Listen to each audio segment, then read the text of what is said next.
each other, attack for each other. Everything we have, we leave out on that field. Give us some. This game against LSU, the atmosphere is going to be unreal. This is a big opportunity to make a statement on who we believe we are. We're the best in the nation. All day, we play harder than them. Whatever the narratives are, our guys know what they want for an outcome. Let's go! There's a lot on the line for us this Saturday. Soggy, sloppy weather all day, but the storm has moved off. The lights have come on, and Death Valley has come alive as the Aggies come calling. Welcome to the SEC on ABC. Saturday Night Football presented by Capital One and part of the SEC All Day presented by IHG Hotels and Resorts. And all day in the SEC, it has been another wild, unpredictable, and very compelling day. Here are the standings as of right this moment. Alabama got to 5-0, had to come from behind to fight off an upset bid by South Carolina. You see the Aggies sitting a half game back. LSU at 2-2. Around here, you'd think that they're totally out of it, that the season is absolutely over. The players and coaches don't think that. Chris Fowler, Kirk Herbstreit, they say their goals are all in front of them. But when you think you know something in the SEC this year, you are proven wrong. Oh, another day of craziness. It's so much fun to be able to watch. You think, like you say, you think the analysis is spot on, and then upsets happen, but that's what's going to make this race in the second half so exciting. But all I know about LSU is you get backed into a corner with a couple losses in conference play. This is typically when they come out swinging against the number 3 team in the country. Major test for the Aggies. They had the home field a year ago, but LSU got out to a quick lead. Garrett Nussmeier and company uptown. They missed some opportunities to build that lead. And then after halftime, it all turned around. 3 picks thrown by Nussmeier. Marcel Reed off the bench, runs for 3 touchdowns, 31 points in the second half. Yeah, 2 things that when I'm looking at these highlights, Garrett Nussmeier making some poor decisions late, gave A&M life, but Marcel Reed, like you said, the 3 touchdowns, came off the bench, didn't really feel at any point that LSU had an answer for him, and now they have an entire offseason to try to come up with an answer. He's playing well. Really, from the Notre Dame game on, this team is believing in number 10. Runs, throws, tough environment. Typically, I've known this kid since he's in elementary school. The bigger the stage, the brighter the lights. He's one of those guys that he typically plays his best game. Yeah, he was so confident, and Colin says he loves these big road games. He's got some electric playmakers to work with here. On the LSU side, the big problem has been the offense all year long. Garrett Nussmeier has been answering questions about it. They just haven't gotten things going. The loss at Vandy last week, he played well on that game, but all the emotion, Kirk, kind of came out. But he's bounced back this week, ready to go. Yeah, and I think that's part of the game. He's had a difficult season. He's had so much to deal with as far as these huge expectations on a national level, not only locally. And a game in the season hasn't gone the way he had hoped with some injuries. The guys around him maybe not gelling as well. We saw these guys week 1, and I remember you and I thinking, these guys are national championship contenders. It hasn't been able to come together. He's got to block all of that out tonight and just play free.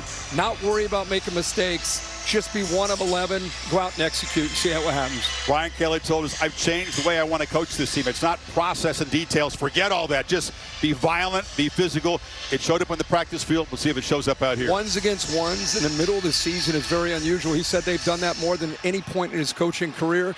And this is going to be a fun game because, like you said, LSU is going to turn it loose, see if it's good enough. Small underdogs at home. The Aggies 7-0 for the first time since 1994. Good one in Death Valley. Texas A&M and LSU coming up.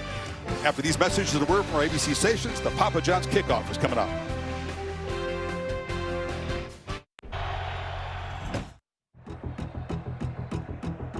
There's something about this place after dark. Nothing like Death Valley on a Saturday night. Something's happening here as the sun goes down. Teams don't just play in Death Valley. They survive it. And since joining the SEC, A&M has never escaped with a W. Manziel did not have his best game. That still stings. But these Aggies are undefeated. 7-0 for the first time since '94. Unshaken. That's why we take it over. And with unfinished business. Bigger baby, 7-0. In their path, every single soul in Tiger Stadium. Touchdown LSU! So let it be loud. Let them scream. Because tonight, The Aggies are not coming in here scared at all. we ain't running from the Valley. We're coming to own it.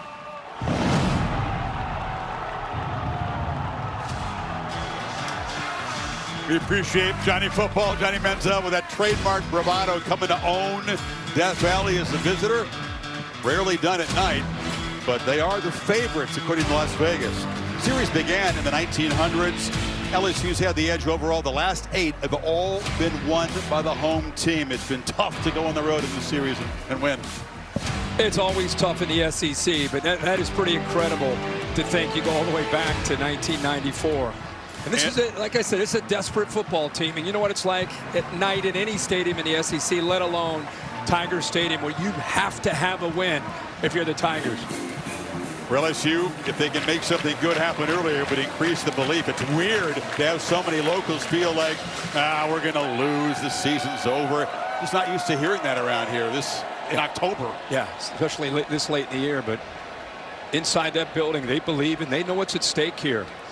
And for the Aggies, the last of the unbeatens to play today, Georgia Tech, BYU, Indiana 1, Ohio State, Navy idle. And after 5 unbeatens fell a week ago, Aggies trying to take care of business here. Brian Kelly has challenged his team. Quit being tentative. Play free. Fly around. Don't worry about being over, almost like you become so locked in on the analysis. Tonight it's about emotion and playing at home at night, taking advantage of that. Different approach, Kurt. Will it produce a different performance?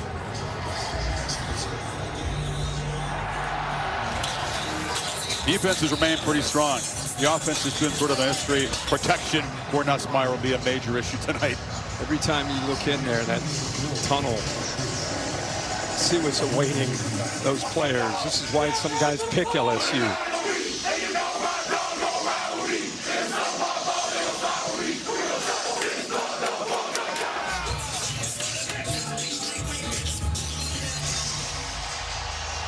"101 years old," one of the great spots in all of sports.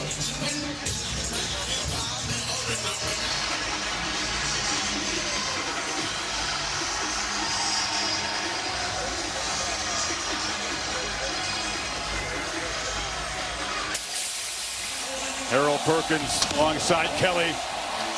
One of those guys he wants to play with his hair on fire tonight.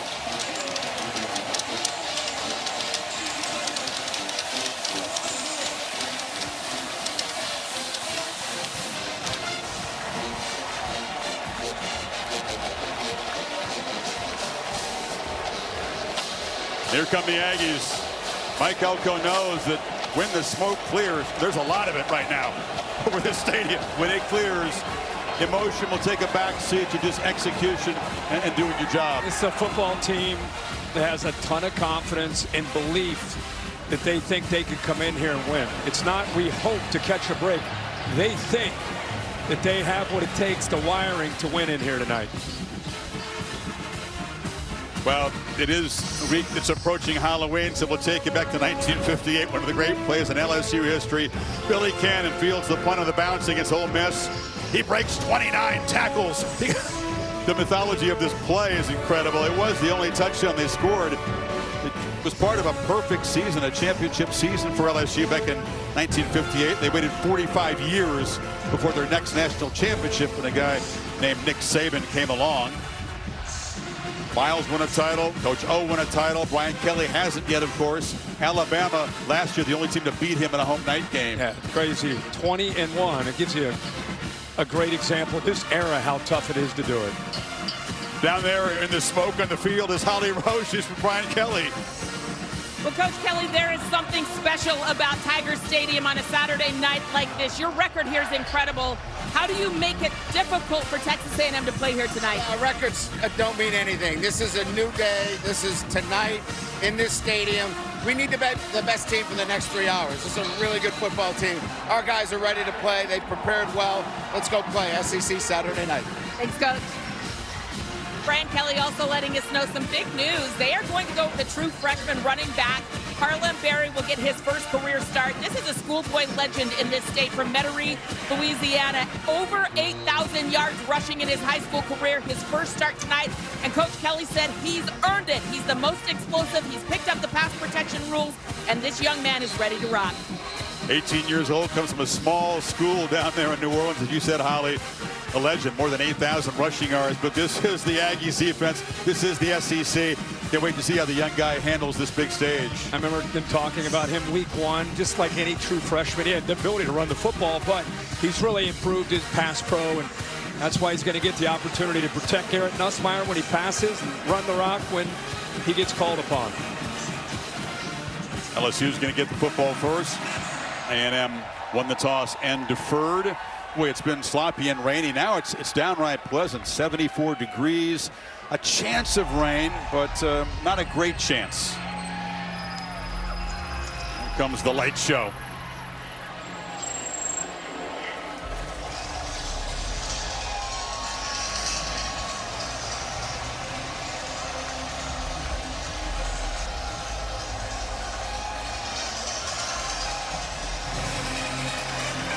It is purple haze here, right? No doubt, man. Now, the buildup has been great. Brian Kelly very pleased with how his team has responded to his plea for them to play aggressive, but we'll see how it translates out here. As you said, the Aggies, many plates, are a mature, experienced, composed football team.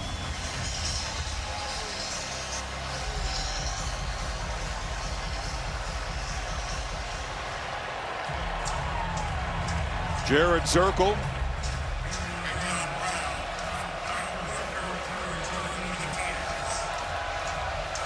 Kyle Parker, Barry and Brown are deep for LSU. And the kickoff will sail deep into the end zone. Garrett Nussmeier, he's still been making some sensational throws this year. Did have the 5 interceptions. What does he have to do tonight against this very aggressive pass rush that wants to rob him of time and rattle his cage? Well, it's easy to look at him, but the offensive line's got to play a lot better. They got to help establish the run game and protect him. But as far as his play, got to be decisive. Get the ball out fast, and most importantly, stay ahead of the chains. A&M, one of the best in the entire country on third down. Cassius Howell, number 9 for the Aggies, one of the top pass rushers in the SEC. He's a menace. They fake it to the freshman on the first play and then check it down. That's Bowers Sharp, the tight end, for a short gain. Impact players when LSU's got the ball.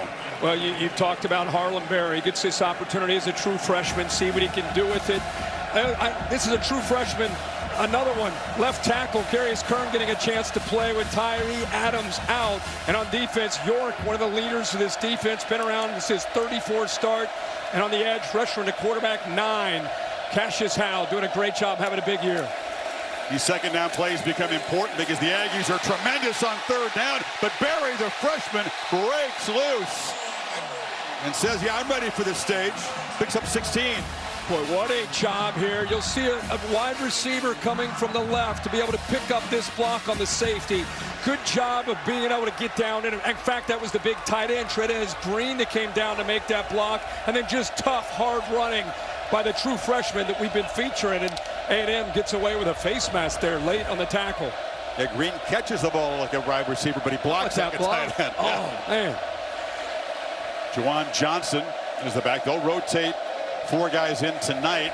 Nussmeier flips it into traffic there. Tried to set up the screen, but Damian Sanford, the linebacker, got a hand on it. And when you have a defense that flies to the football, especially early in the game, the way A&M is, I think Joe Sloan there is just trying to get the defense to flow, and almost like a no-look pass on a slip screen. Fortunate that one was not picked off. Elko very involved, often will call the defensive signals. Joe Sloan calls the plays for Kelly. Berry back in the game on 2nd and 10. 4-man rush, and they got him. Well, 4 guys beat 5, and there is Cassius Howell He portaled from Bowling Green. He is a big problem for everybody who faces this team. And this is why both these guys were impact players. The freshman left tackle, that's a tough ask on a second and long, obvious passing situation. This has been a reoccurring theme for Garrett Nussmeier. He's very lucky to hold on to that ball, and LSU's offensive line not protecting him, especially on the blind side there with a true freshman. Keep an eye on this matchup. Nussmeier will call a timeout. Curran's a big dude, 320. He told Nussmeier, I got you. I'm going to protect you. Not going to touch you. Well, first deep drop back. They hammered him from behind. 3rd and 19 when you come back.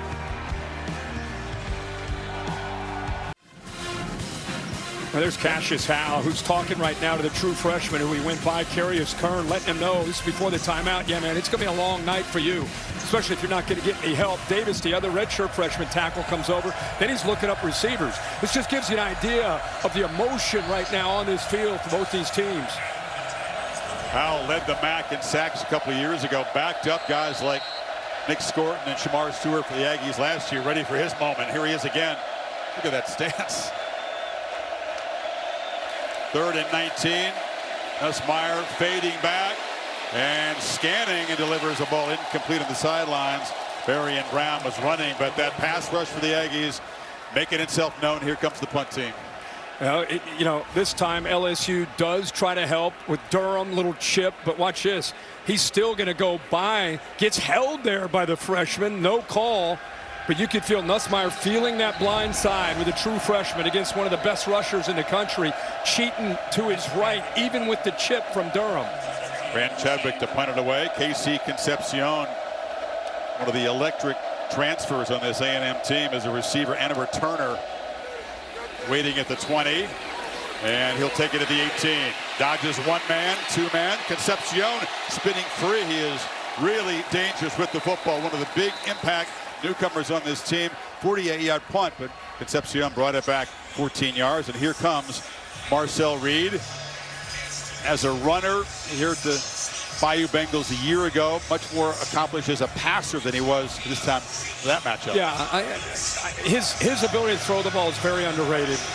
He throws a great deep ball. I think he and Colin Klein, the offensive coordinator, they've done such a good job of working together and putting together a package in the offseason where they can beat you with physicality, running the football with him with +1 QB run. Or if you overcommit with safeties down, they're good enough throwing the ball with the receivers, the Concepcion and Mario Craver. They can make you pay for that as well.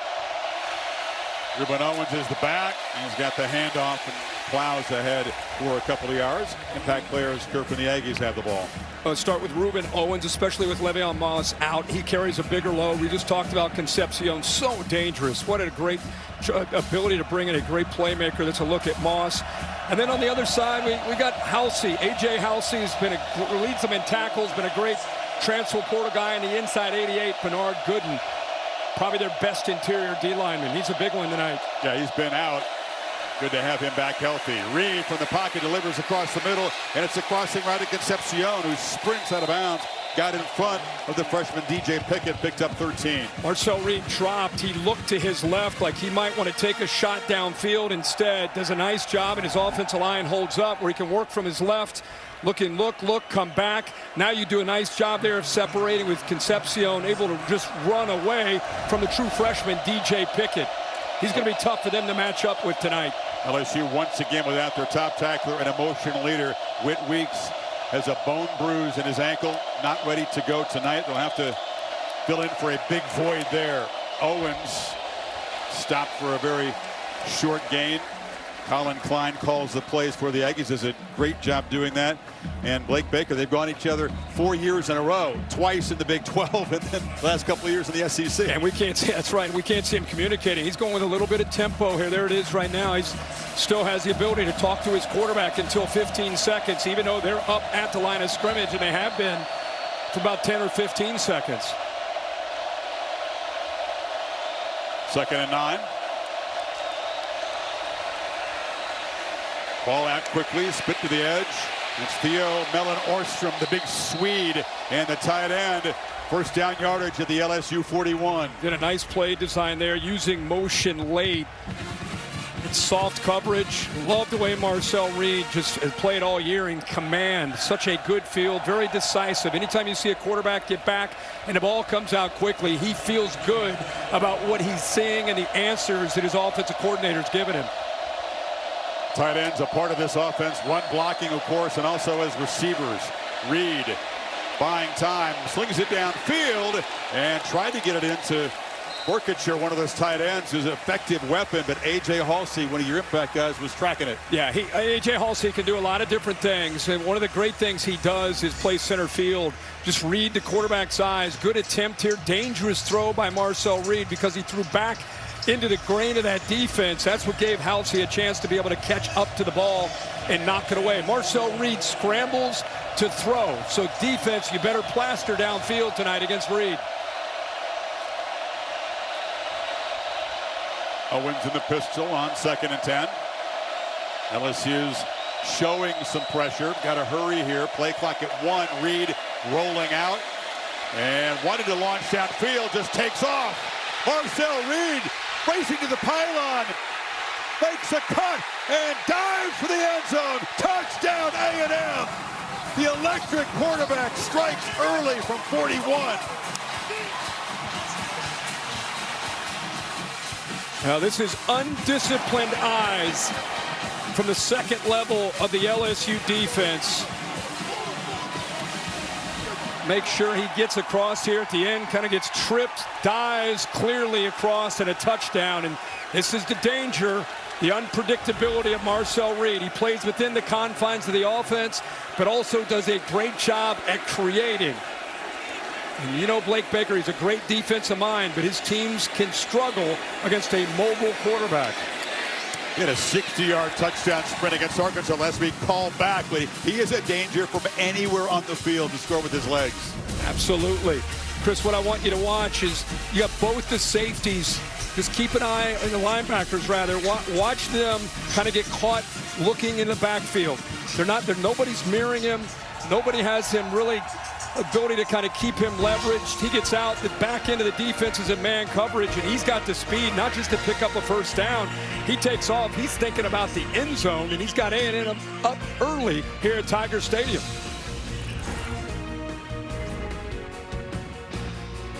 Nice, fellas. Appreciate that.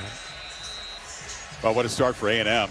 Pass rush gets home, pushes LSU back, and the Aggies go right down the field, 68 yards in 6 plays. Longest run of Reed's career. Remember, he had 3 rushing touchdowns against LSU last year. Arian Brown tries to bounce. It does get the edge, and the former Kentucky Wildcat out near the 30. This LSU defense continues to struggle against QBs who can run. That's 3 games in a row coming in. Yeah, of course, Marcel Reed had a monster day last year. We called the game with Milroe when he came in here, and then you mentioned this year, Chambliss, Diego Pavia. These are 2 really athletic and talented quarterbacks. Lenora Sellers also hurt him. That's right, Sellers, and already early here, Marcel Reed sees man coverage. Nobody spying him and uses his instincts and speed to get to the end zone for a big touchdown.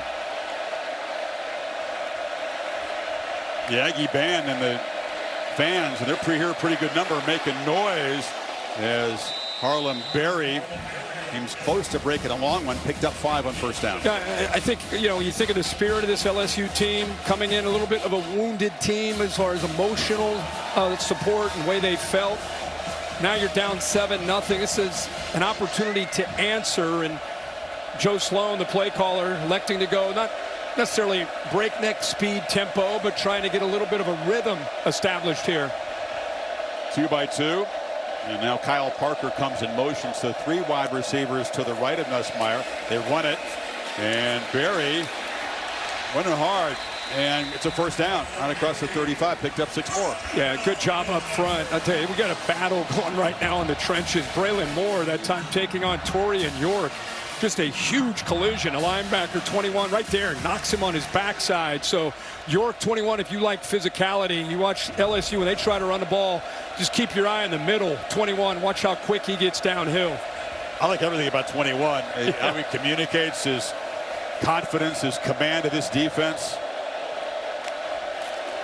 Nussmeier, long pitch to the perimeter, and catch made by Brown, who scoots out of bounds. He can still throw a lot of beautiful balls when you give him a little time, Nussmeier. Yeah, and also he felt that run-pass option. He could have handed that ball off or flipped it to the outside. Did a nice job of reading the safety, tried to trick him. Tyreek Chappelle did a good job of kind of sitting in there and then dropped in almost into that passing lane, but the RPO pays off for a first down. You were puzzled last year, right? Sometimes making the wrong choice on the RPO, and he knows it. He knows he's improved in that area. Yeah, he made a great decision and an accurate throw there for yards after the catch, for sure.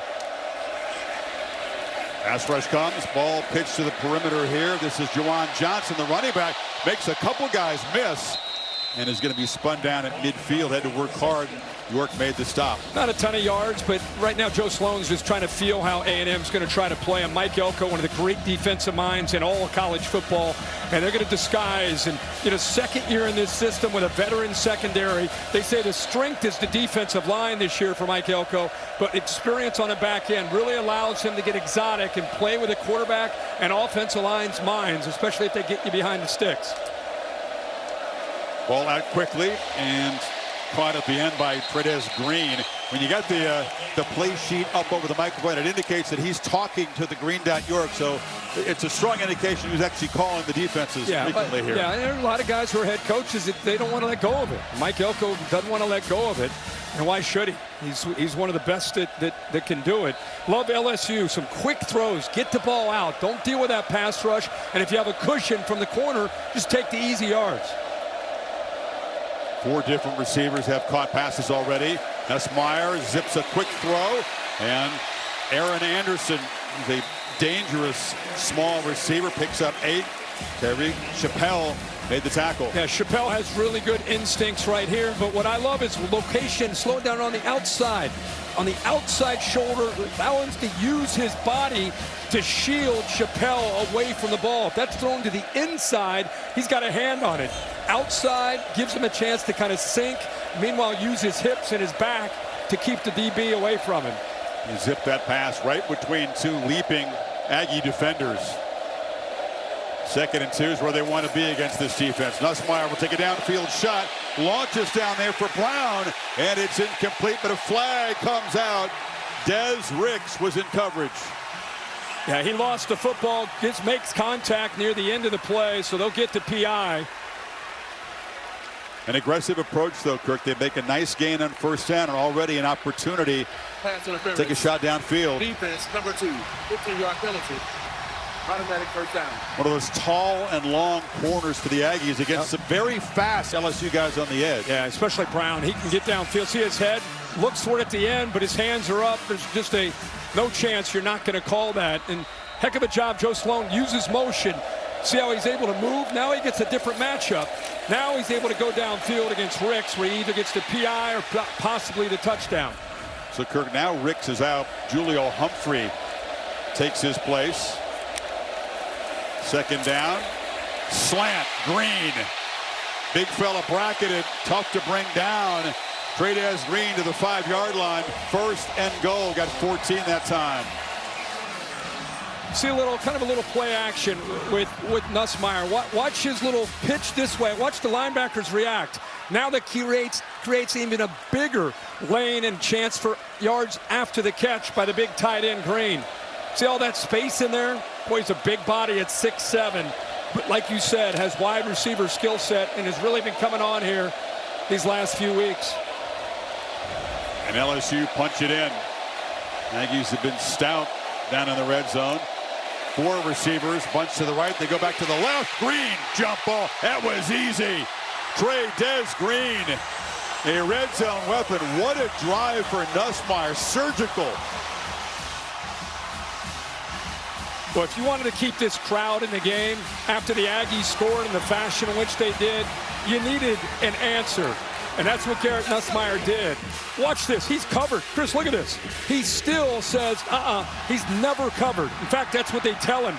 14 is never covered. Have the confidence, put it up high where he can make a play on it.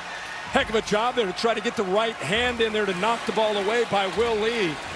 But he's able to secure it, and the Tigers have an answer. Big body, strong hands. Ramos for the PAT. Nussmeier 6 for 6 on that 74-yard answering touchdown drive. Good start here in Baton Rouge. 7 apiece. Aggies and Bayou Bengals.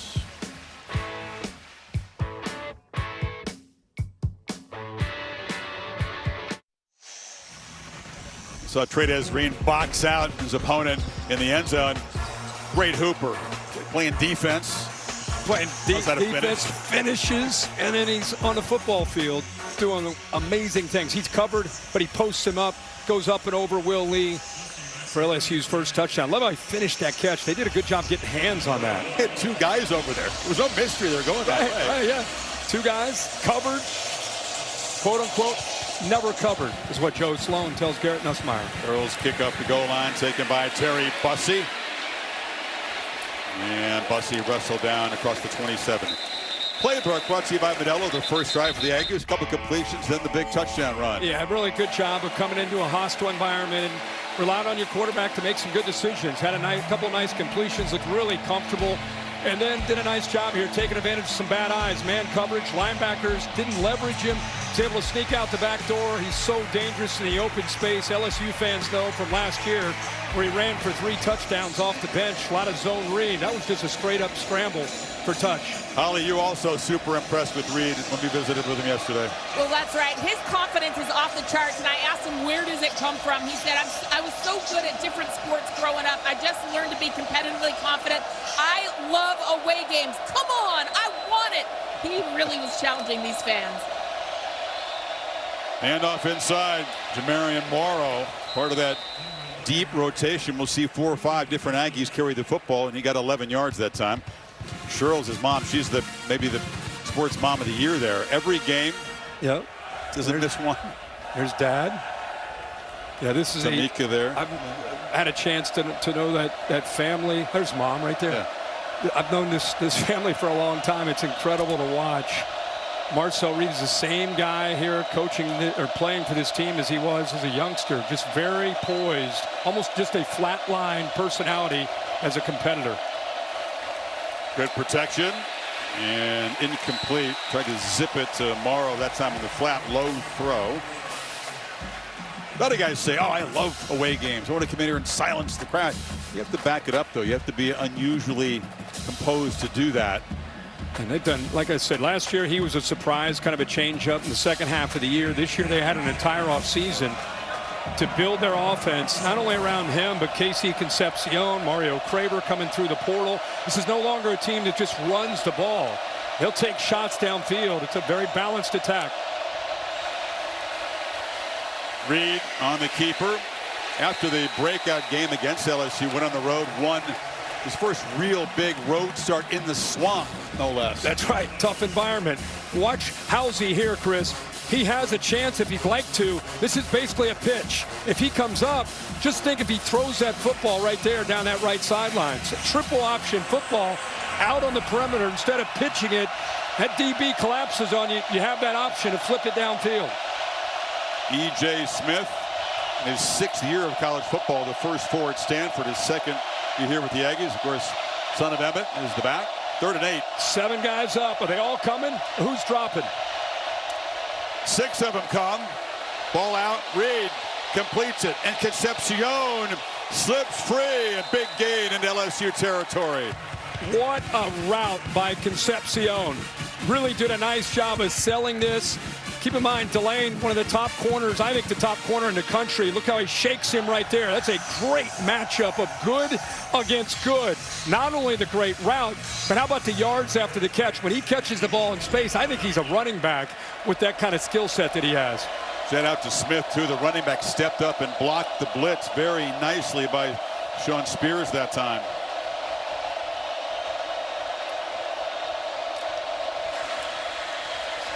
They fake it to E.J. Reed again. Dances free. It's so hard to contain. He's got the speed, but he's also got a lot of wiggle. Missed tackle by Harold Perkins that time.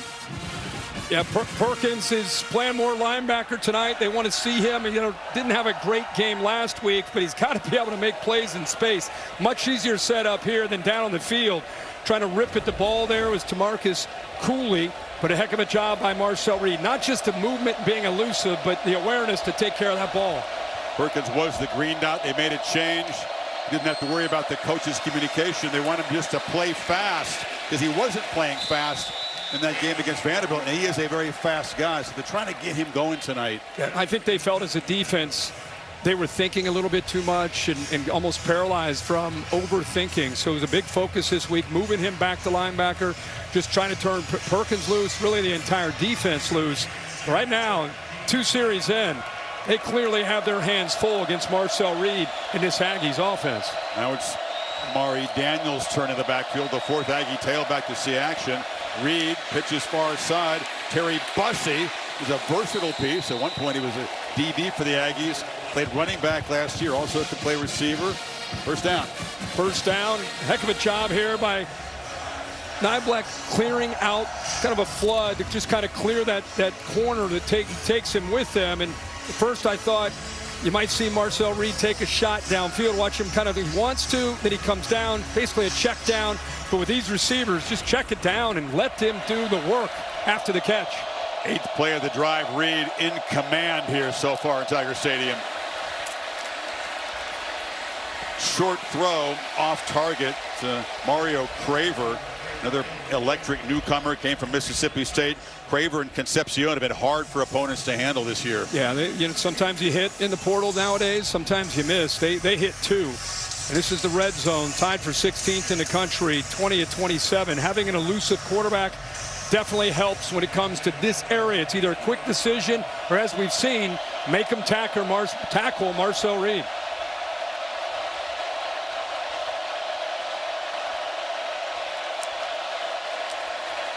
The 2nd and 10 run, and keeps it off the left side. Jacobian Guillory knocked him down. It's going to be 3rd down and long now for the Aggies offense here in the red zone. That's a lot to ask of Guillory, who's 320 pounds, had an Achilles a year ago, but anytime you're 320 and you're trying to chase down Marcel Reed, that's a great play to get him to 3rd down.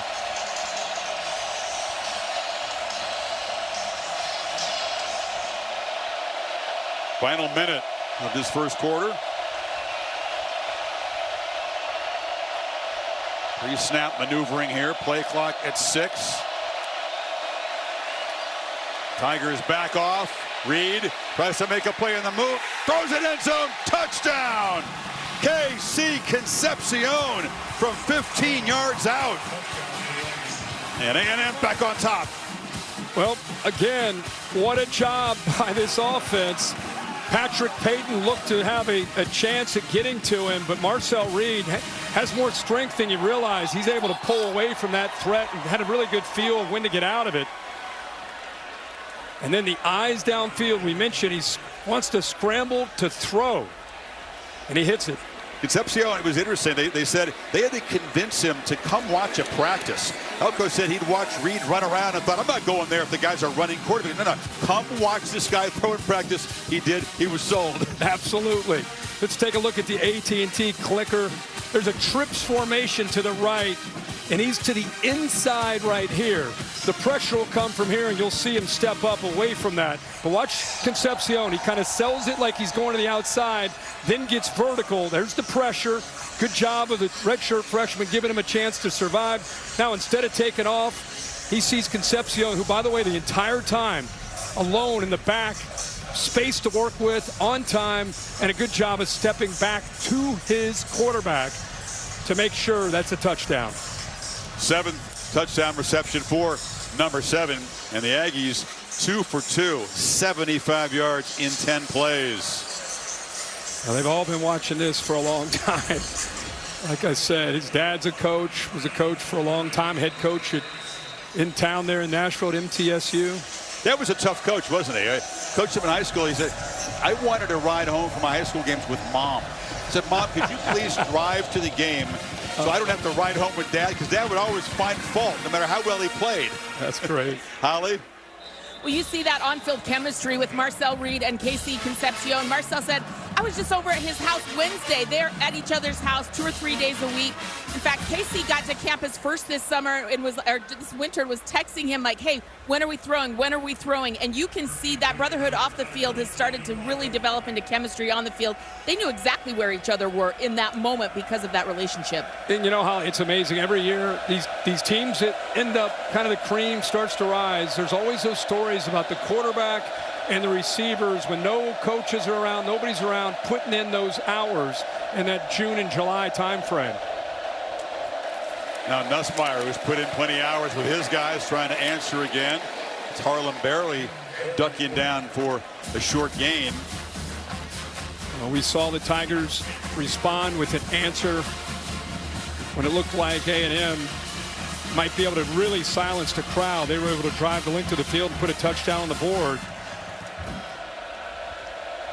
Very few offenses have had this kind of success against LSU's defense. They've struggled to score points, but the defense has been stout. Major challenge tonight. Nussmeier probably can sense that. It's going to take quite a few points to win this game, and he finds Aaron Anderson for 14 yards. Entertaining, frenetic first quarter here on the Bayou. 14-7, Texas A&M after 1. We'll be back after this message and a word from your local ABC station. You are watching the SEC on ABC tonight.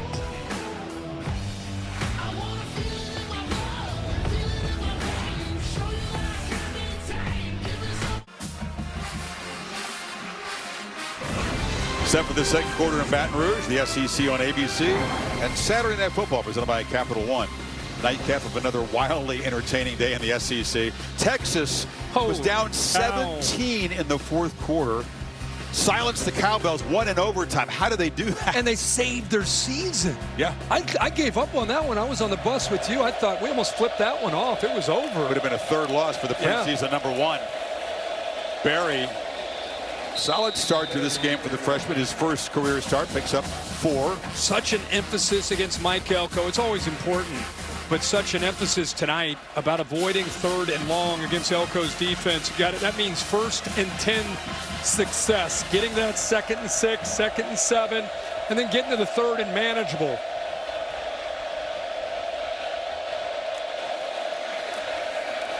Four-man rush. They twisted and they got home, and Cassius Howell has knocked down Nussmeier for a second time tonight. Yeah, it's slow to get up, but they go empty.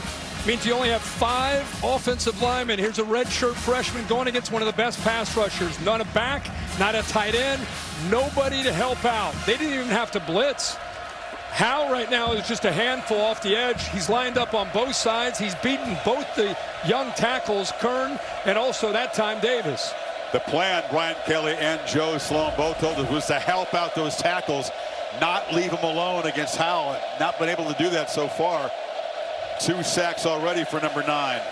Nussmeier, long pitch, and it's broken up. Reaching around was Will Lee III, and it's 4th down. Yeah, that's the experience of Will Lee. Yeah, it's his 20th start. Came over from Kansas State where he had 9 starts, and he knows the down and distance. Exactly, he almost prematurely starts to come back right where that 1st down marker is, and then gets the right hand on it. Really good look at that right hand. No PI, worked around the body and knocked it away. So that's 2 LSU possessions that have been wrecked by Cassius Howell on that pass rush. Concepcion just came up with a touchdown, back to return the punt, waving for the fair catch at the 16-yard line. And Marcel Reed, they haven't solved him yet. They didn't solve him in the second half last year, and not so far in the first quarter here tonight.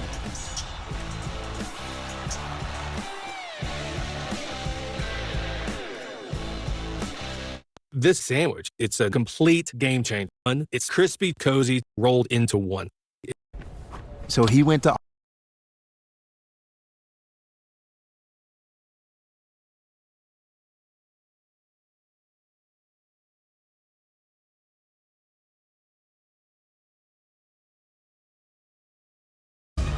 I can't reach.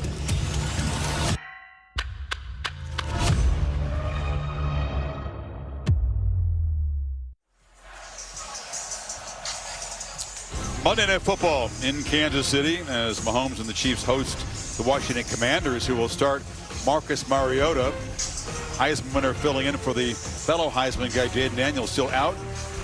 Peyton and I at 8 o'clock Eastern as well. Commanders, a very talented team, have obviously been dealing with some injuries, but don't look now. But here comes Patrick Mahomes and Travis Kelce and the Chiefs and Andy Reid starting to play some really good football in recent weeks. No doubt.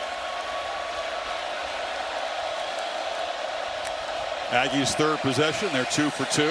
And Reid looking for more. It's a low throw. Mario Craver gets involved with his first catch, comes back and grabs it for an 11-yard gain. He got a little bit of pressure that time on a blind side, but he did a heck of a job there not letting that really impact him at all.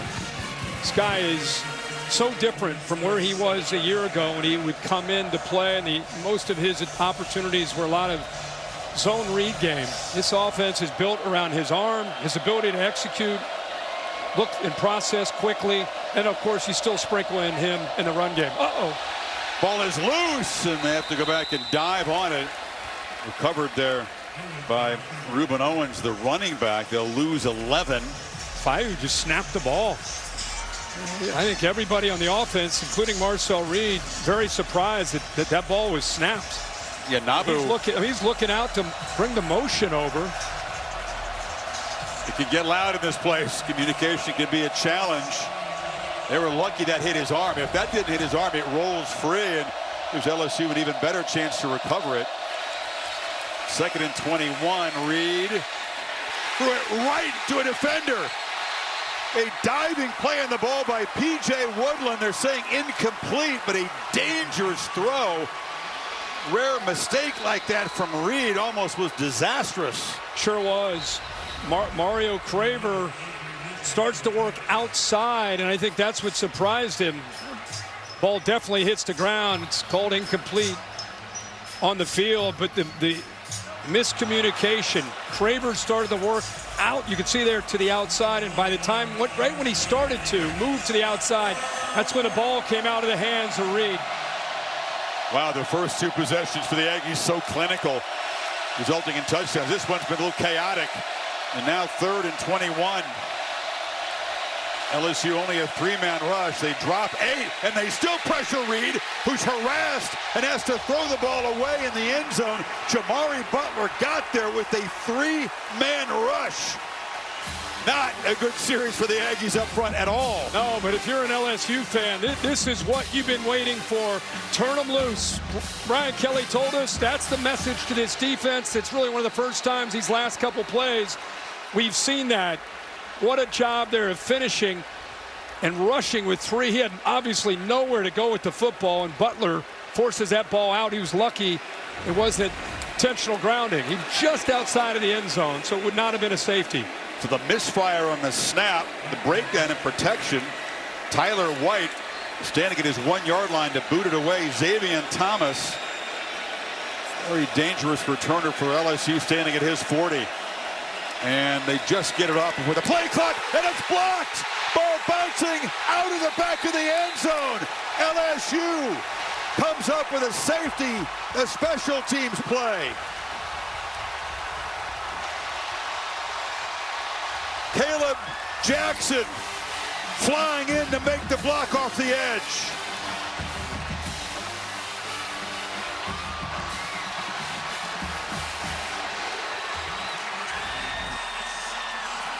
They got an overload to the right. Look at the late movement. That late movement by those 2 defenders at the 2nd level freed up Caleb Jackson to get through. What a well-designed, all-out punt block. And the way the lefty White, very methodical on that, but a free runner gets home, and LSU on the ropes defensively comes up with a stop, and now the punt block for the safety.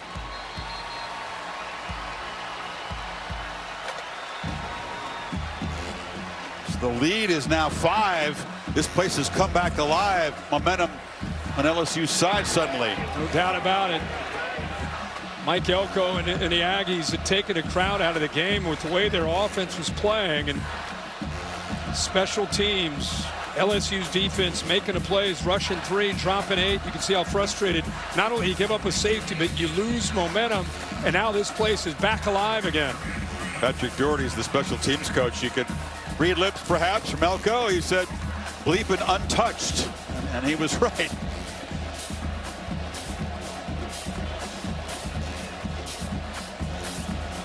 So Zirkle, the free kick from the 20. Brown standing at the 15.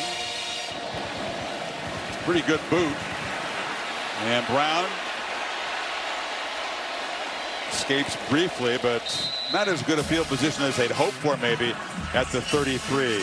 And let's not forget, they went backwards. That bad snap, they were at 1st and 10, and the snap surprises Marcel Reed. Now you're way behind the sticks. Now you change deep in your own territory. Instead of 1st and 10, you pick up a few yards. Everything's been going great.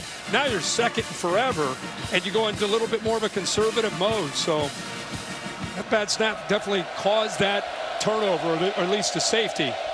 Nussmeier will try to keep this momentum rolling now.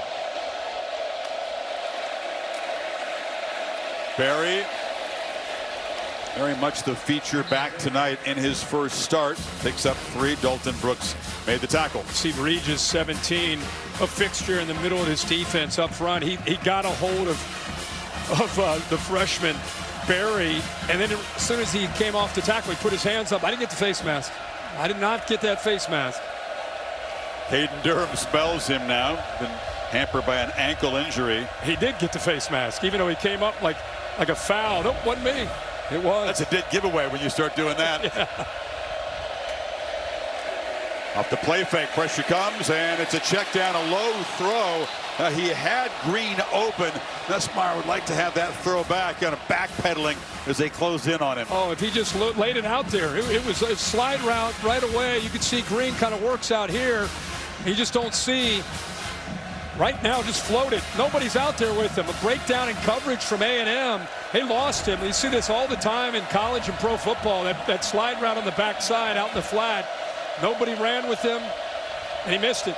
Surrounded by green grass. Get it out early. Had the ball gotten to him. So instead of a big gain, it's 3rd and 7. Aggies showing pressure, and they bring it. Ball is out quickly, and the catch is made, but Kyle Parker is drilled right away. Just a 3-yard game. Chappelle showed up to make the play, and it's 4th down. Again, what is Mike Elko known for? There's concern, obviously. Been hurt all year. Yeah, that's that left ab. That's the injury that really plagued him. Affected how he threw the football. He appeared to be holding that area, Kirk. You can see real quick on this replay, bring the pressure late. Freeman on the left. That's the hit that really caused the pain. You can see also gets stepped on. Yeah, kind of a microcosm of his season in one play. Yeah, you're right, because he was holding his helmet, but he's also had his hand down on that abdominal area, which was so painful. He was describing yesterday how it affected the way he threw the ball, that every time he would kind of torque his body, it would be painful. Also been dealing with an ankle as well. So just tough guy, not being attended to. Headset back on. The Aggies take over. Still up 5. It's in your wallet. And in part by Sonic. Buy one Sonic Smasher and get a free large drink when you order in the Sonic app. We're circling back to the haunted house, Kirk, which you missed last night, which I know crushes you to miss this. This is great fun. This is not fun for Nussmeier. Watch the blitz here. 3.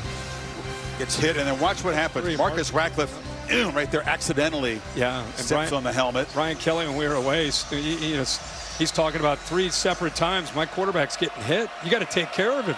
It's up to you. You got to protect him. Yeah, he said James Carter told him that it's your responsibility to call it.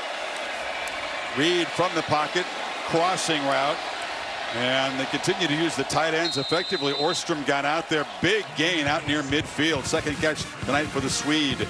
Well, we just saw LSU run a tight end opportunity to go out in the flat. This time he just dragging underneath. Miscommunication. Nobody there to be able to pick him up. And Reed recognized that pretty quickly and got the ball out. 21-yard chunk to get the drive going. Demarion Morrow runs hard to the left, picks up just a couple. West Weeks, older brother of Witt, is out trying to step up. Number 33, one of the 3 Weeks brothers, is on the team. Yep, Weeks got to do a lot there in the middle. Remember, he's playing with Perkins next to him. Witt Weeks, you're talking about the heart and soul of this defense and the entire team. There's a look at him right there. Hopefully be back for Bama in a couple of weeks. I think that's their hope. With a bye next week. Morrow motions back into the backfield. And the flag. And it's going to be a movement by A&M receiver, Craver. False start. Offense, number 71. 5-yard penalty. Second down. Way too many penalties on Elko's offense early in the season. Penalties like that, holding penalties were a problem. And they've cleaned it up lately. It's actually the left guard. You had a receiver and a lineman just barely moving. So 2nd and 12.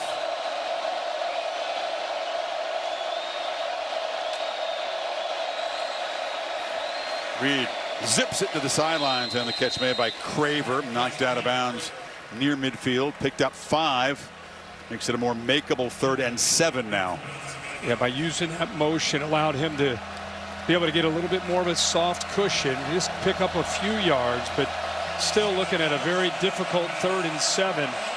Remember, LSU, they rushed 3 and got home. Saw Butler force the ball out last possession. Crowd trying to make a difference.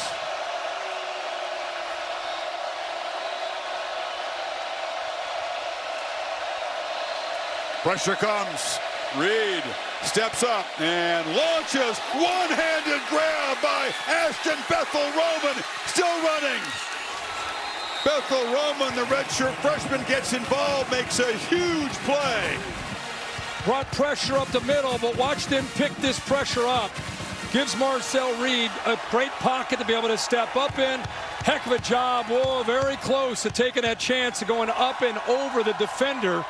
But it pays off. Just clears P.J. Woodland. And a 3rd down and 7 conversion, and one of the great catches of the weekend by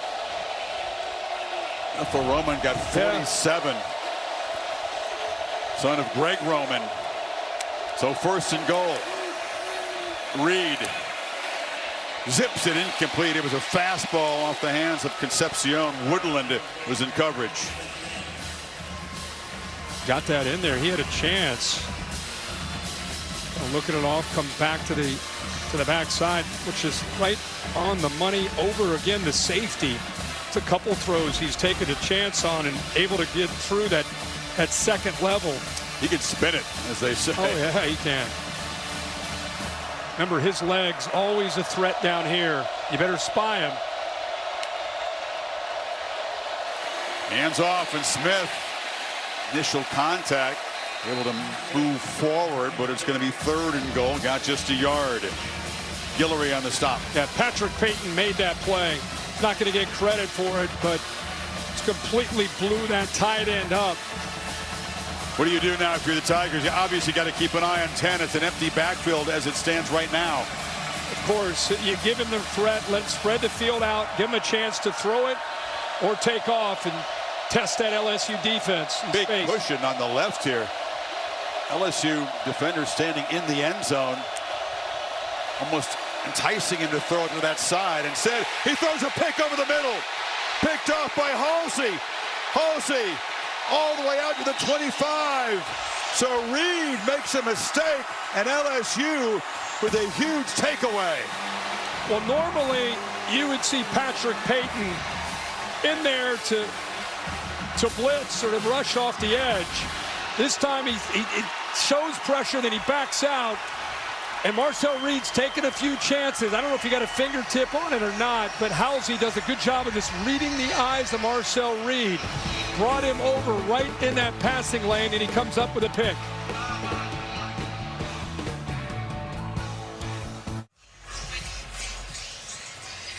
A.J. Halsey's a ball hawk. He's been looked at in the medical tent, but his second pick for LSU, 9th of his career.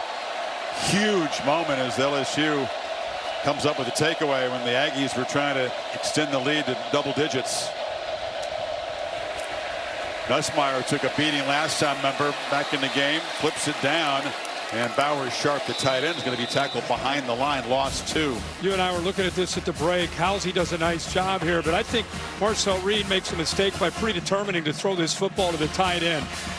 A little stick nod, and I think he thought he would beat the linebacker, but he lost sight of the safety, Halsey, who was just reading his eyes and playing center field, came right over to step in front of that throw. So the first mistake of the night by Reed.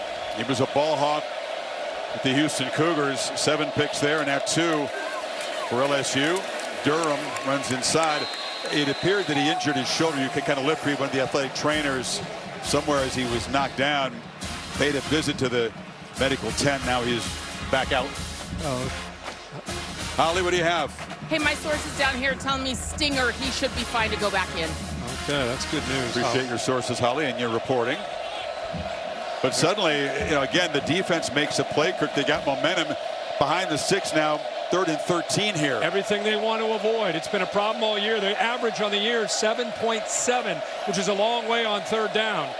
Aggies have forced opponents into a whole lot of 3rd and long. That's why they have the best 3rd down defense in the country. Just 23%. They break down these 3rd down situations. Offense, number 0, 5-yard penalty. 3rd down. And there's a huge tape of 3rd and 7 plus against this A&M defense. That's right. That's right. And that's why they're one of the tops in the country. They're 3rd in the nation in 3rd down defense. You come into the night averaging LSU's offense 7.7 on 3rd down, which isn't great. In fact, it's 114th in the country. Tonight, they're averaging about 3rd and 14 on the night. Tough to keep the ball. It was a big emphasis that Brian Kelly talked to us about, converting and possessing the football. About 3rd and 18 after the penalty. Aggies rush 4, ball out quickly, but a long way for Aaron Anderson to go, and he's going to be bumped out by Chappelle. So here comes the punt team. Hey, he's going to be fired up. Some boos from the crowd. And there's a flag down in the secondary.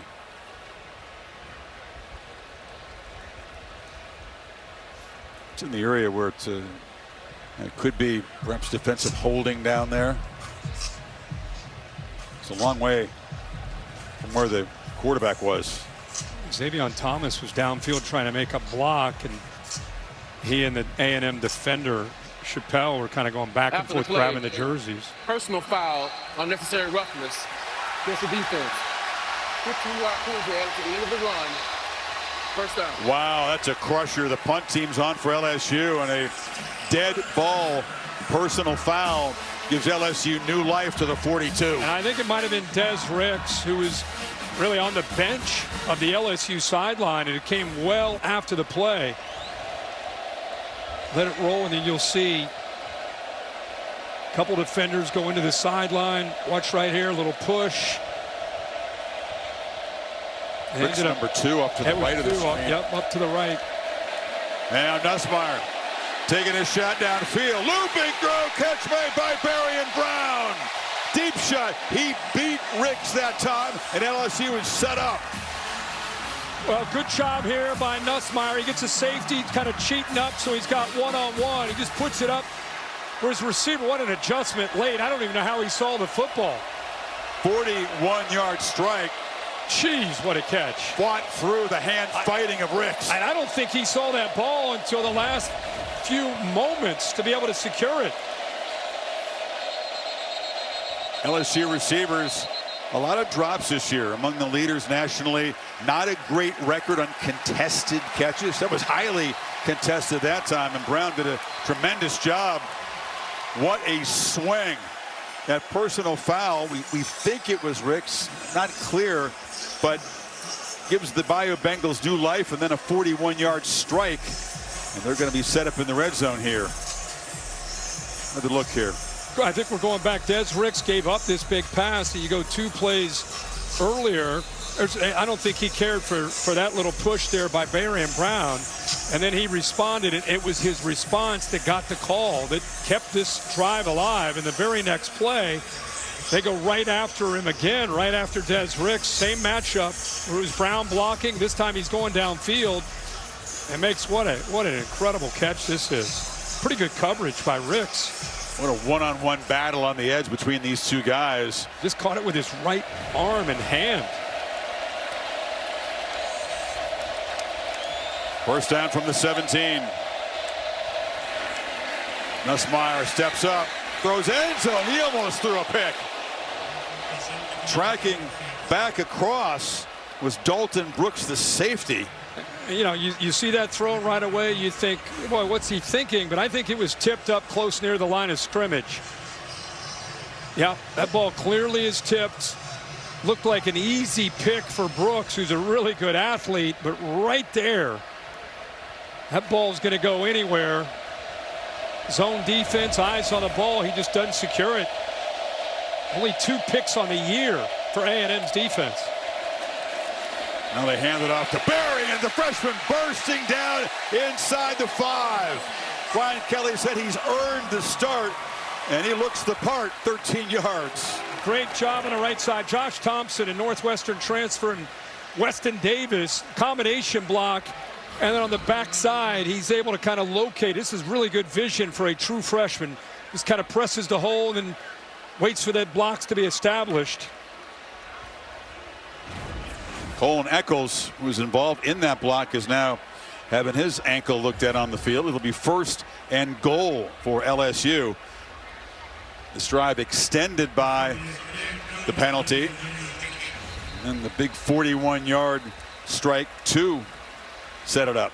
Looks like he'll have a chance to be able to come back at left guard, but that right side with Davis and Thompson, a great block. You know, left guard spot's been a problem all year for LSU. But I tell you, against this sophisticated A&M defense, holding up pretty well. You got a true freshman at left tackle. You got a redshirt freshman at right tackle against this defense. That is tough. Paul Mubenga steps in for Eccles. Empty backfield. 4 receivers stacked to the right. Got Green off to the left. He threw it that way before. Now Nussmeier is going to run it. Nussmeier tried to weave his way inside, had to bounce it back, and he'll take a loss. Noah McHale, the tackle for loss. Yeah, nice job here on the edge. I think that's really what blew up the timing of this. He needs to sell this as a pass, but he just doesn't have the time to do it. A&M got penetration so quickly, it forced Nussmeier, who, by the way, has been dealing with all kinds of injuries. They want him to use his legs when it's ready. That's a design QB draw to catch the defense off guard with that quad formation, but they were ready. 2nd and goal. Barry, hesitation, makes a cut. Freshman in the end zone. LSU reclaims the lead.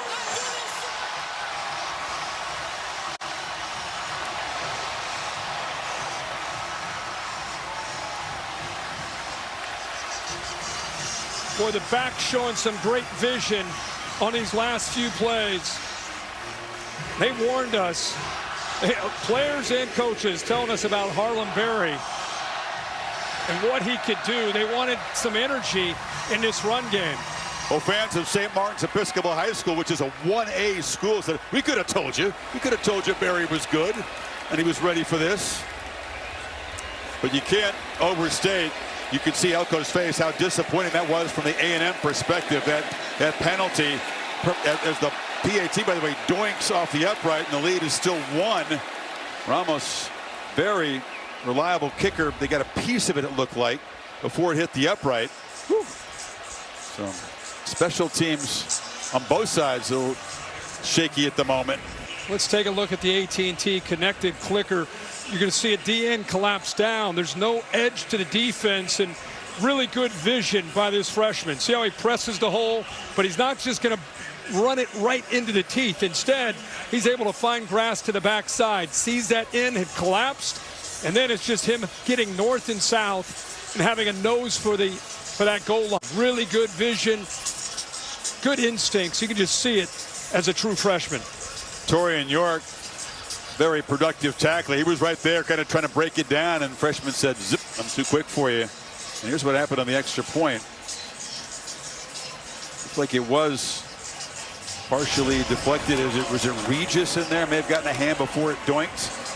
But anyway, LSU, 75-yard penalty-aided drive in 8 plays. And LSU back on top by 1.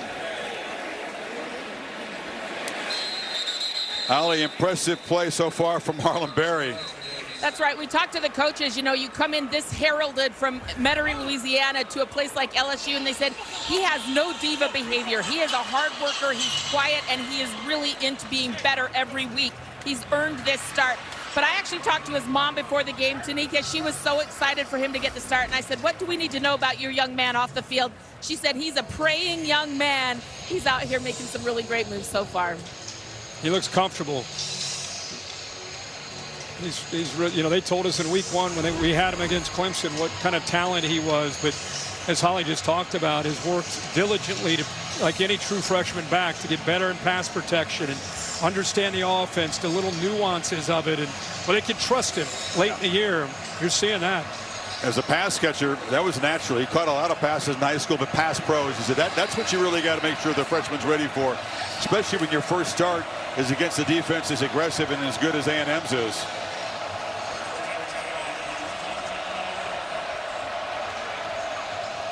So a 2-back look. Owens and Morrow flanking Reed, who's got to bounce back from that interception that he just threw in the end zone.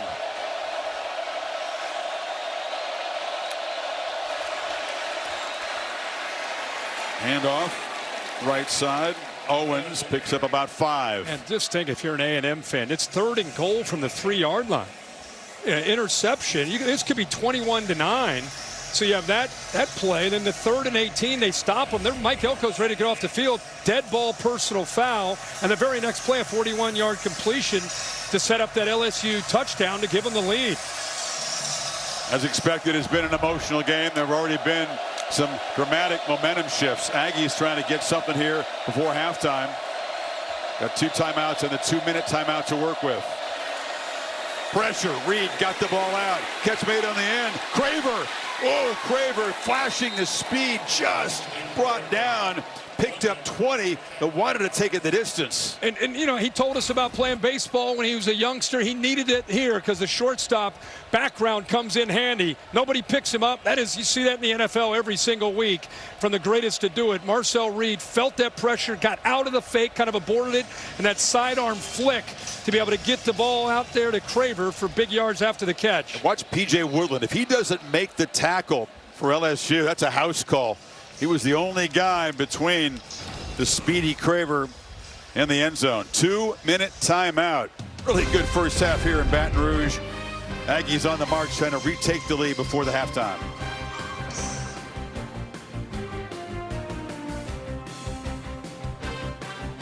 Don't sweat the technique. Fresh, never frozen original dough. Wing formation breeds. Cowgirls, Friday nights. Hilarious. No trade-in needed. And iPad and Apple One. All for $0. End soon. That's real nice. We can't hire you right now, but we'll keep you. Any reason is a good form under any years and breaks. The burn and clear sections NTB about trim fire. Halftime report coming up. The Capital One break brought to you by Capital One with Kevin Nagandi and Booger McFarland. Booger, no doubt, looking in with the alma mater. By 1 here. What a day in the SEC and really around the country. BYU involved in a battle with Iowa State. They'll have highlights of all of it coming up. 2 minutes for the Aggies. Ball exactly at midfield. And Reed trapped and spun down behind the line by West. Weeks. Loss of 2. Really good job at taking away the jet sweep. It's a read for Marcel Reed, and it's taken away. He decides to keep it. He wants to get underneath the guard, but Weeks was coming downhill from the snap of the ball. Assignment football sometimes against this style with Marcel Reed. He had the quarterback. and he got downhill, able to escape that guard who was pulling to pick him up. Clock running. No hurry, the Aggies.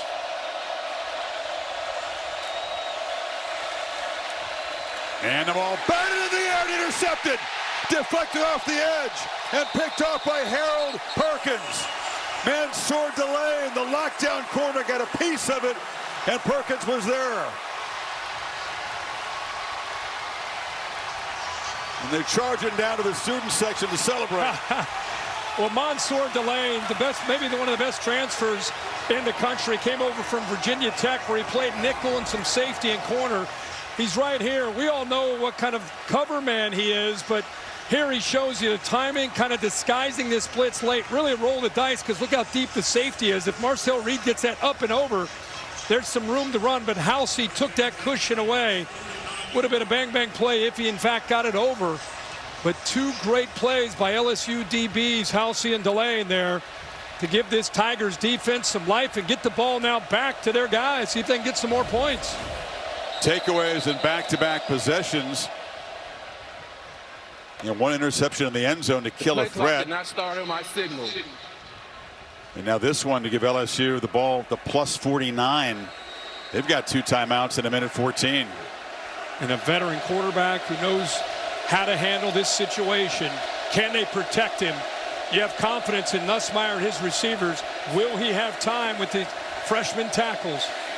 Well, they move the pocket and get the ball quickly on the edge to Kyle Parker, who is brought down by Chappelle after about a 5-yard gain. And Mike Oko not sitting back at all. He's not going to play soft. They bring pressure. They blitz, play straight up man-to-man. Zero coverage, no safety behind. Second down play. Durham off the right side, still going. Caden Durham lowers the shoulder, delivers a blow, and it's into the red zone before Dalton Brooks got him. Well, Nick Anderson, the transfer from Oklahoma, has a huge block that time, and Durham seems to have his health back. He's been hobbled and slowed in the last few games with an ankle. That time kept his balance and got down that right sideline. You've seen the freshman Barry step up and make a big impact. They put the sophomore Durham back in there. Timeout is taken by LSU. Scoring position to try to add to this 1-point lead.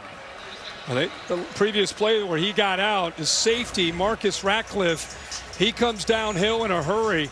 And watch what happens to him when he starts to cheat down. Watch 4. Bang! Nice crack block, make the corner miss. And I think Durham getting healthy, maybe Barry getting the start as a true freshman. Here's a good look at it there. Nice job keeping his head in front and a good shake of the corner. Will Lee. Block the safety, make that corner have to tackle a really good back. But like I said, Caden Durham's had an ankle. He's kind of lost his twitch. Shaq, he's fired up. We're fired up to have Shaq and the guys on ESPN. Yeah, 28 yards for number 29. And LSU set up here with the first down. 34 seconds, the 1 timeout. You want to hold on to that as long as you can. Got to be smart here if you're the quarterback, Garrett Nussmeier. Durham in motion. Nussmeier looks back to the right. And Aaron Anderson really couldn't work through Cassius Howell. The pass rusher dropped into coverage that time. Has an option route there, and depending on the leverage, he can work to the outside or the inside. Garrett Nussmeier saw grass to the middle, and Aaron Anderson, he just kind of settled. Second time we've seen those option routes in the interior, not quite on the same page with Aaron Anderson. A chance for Nussmeier to take a breather here, collect himself. Plenty of time on the play clock. 2nd and 10. Moved Anderson up top. It's Green who motions across. They run it to Durham, who darts forward and is knocked down after a 3-yard gain. Can spend a timeout here. Brian Kelly right away wants to use that timeout. No, the Aggies got off to a very quick start. Marcel Reed, longest touchdown run of his career, 41 yards. They jumped on top. Nussmeier and LSU would come right down and answer. Here's Green with the box out. but Marcel Reed kept it going. The offense was in sync. Great job there of being able to hit that touchdown with Concepcion, but things started to change. Tiger Stadium on a Saturday night started to come alive. Special teams get the ball back to Nussmeier. A big touchdown and some plays that really turned the events and the vibe of this football game over the course of the second quarter. Interceptions by Halsey and Perkins for LSU. Trying to cash in the play that Perkins made off the carom. 3rd and 7. Take a shot into the end zone. Or at least, at very least, you got to get the first down. No timeouts. It's Anderson motioning back and forth. And they look short. Anderson dropped it. Probably a good thing. He really had nowhere to run at that point. And the clock would have kept ticking. They would have had to run the field goal team out quickly. Yeah, it's almost a blessing in disguise there. Keep in mind, Aaron Anderson, he's had some injuries, a knee that's kind of hurt him this year. So just not quite in sync with his quarterback. That was an interesting call with no timeouts, and you can tell Brian Kelly wasn't too pleased with it. I thought they'd go vertical and get downfield. 30-yarder for Damian Ramos. He's closing in on the career record for points scored and field goals made at LSU. And he knocks it through. Boy, most of this first half, the A&M offense clicking. They seem to be in control of things, and then LSU turns it, and they're going to take a lead of 4 points into the locker room. Like you said, it could have been very easily 21-9, but the third down interception from the 3-yard line by Reed. We've seen a lot of it. Bad snap, blocked punt, the 2 interceptions. And turned those 2 takeaways into 9 points. Nussmeier was sticking end zone there, but didn't quite have enough time and timeouts to work with. Any quarterback that's ever played for Brian Kelly knows you're going to have these kind of conversations. It gets very animated, gets emotional. We talked to Garrett about it. He's a coach's son, Doug, who's with the Saints right down the road and raised him to be a mentally tough quarterback. And he said, I've been around it my whole life. I know how to handle it. But he's also a competitor, right? Out in the middle of a battle, when your coach comes up to you, you look him in the eye and you talk to him. That's what Garrett Nussmeier did there. He's never minded tough coaching. He's gotten it really from the time he started playing football. Next Saturday at 3:30 Eastern Time, the SEC on ABC is off to Jacksonville, the game formerly known as the world's largest outdoor cocktail party. Georgia and Florida, as well as the all-new ESPN app and ABC in the afternoon. Doesn't matter what the record is. Florida's unranked, but they will hang with Georgia. You can better believe it'll be competitive. It's always a fun game. Great scene. Boy, Marcel Reed's got to be sitting here wondering what the heck's happened. They were in complete control of this game early. The operation so clean, those first couple possessions.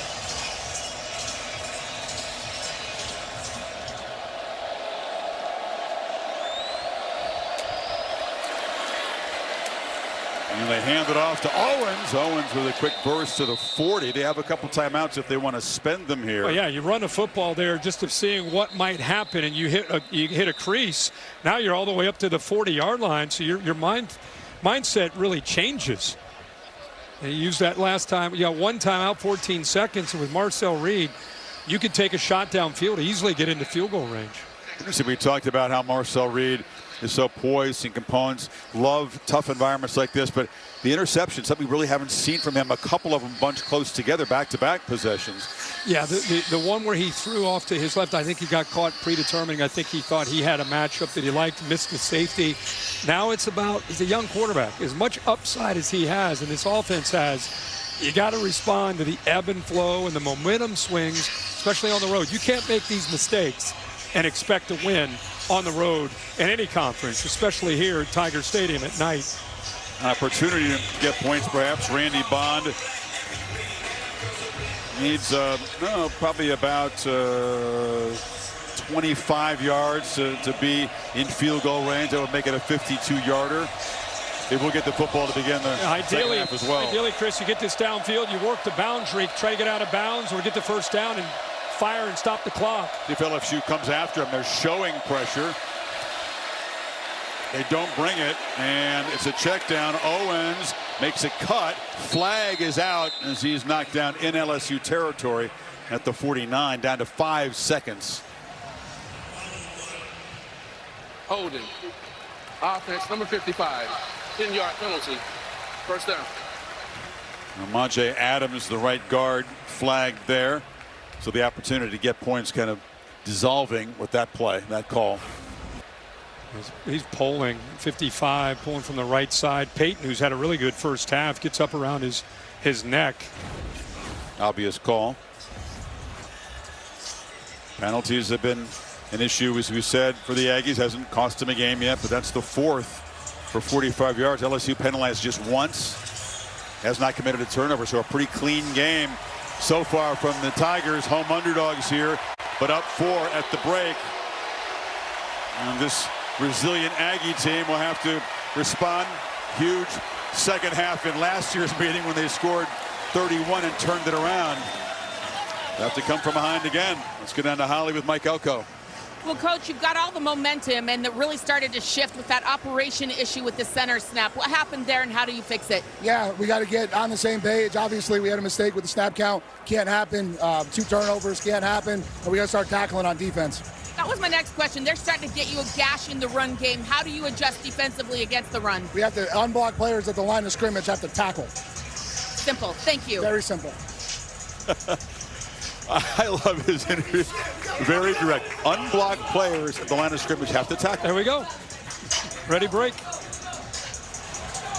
LSU up 18-14 at the break here in Baton Rouge. Now time for the Capital One halftime report. And let's go to Kevin Nagandi, Booker McFarland. Chris, thank you. Capital One halftime report. First.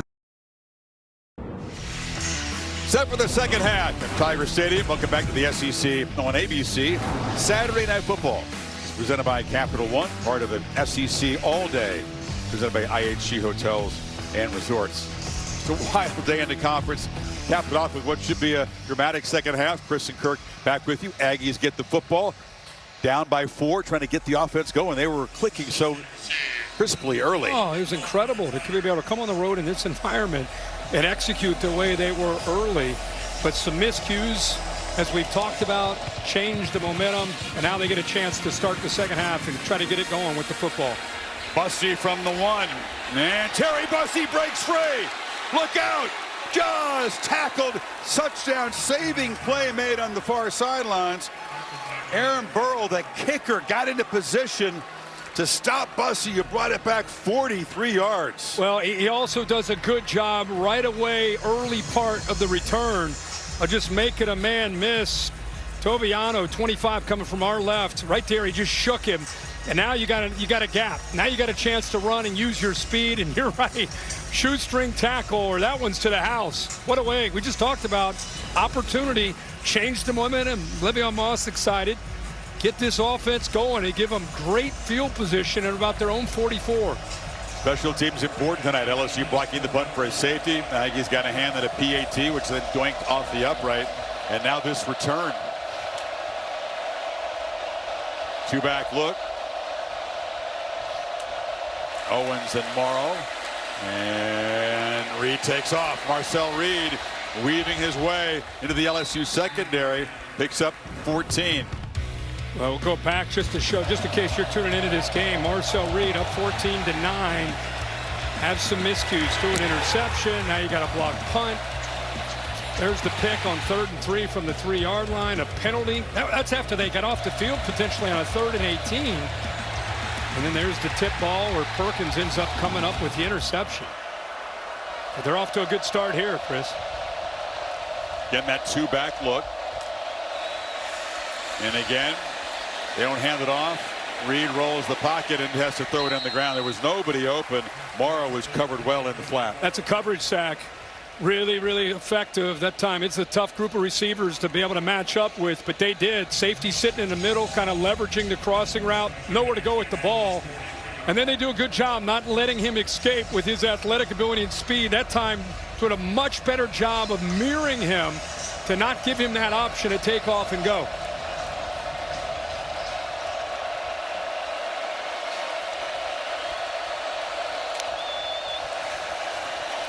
Keeps it again.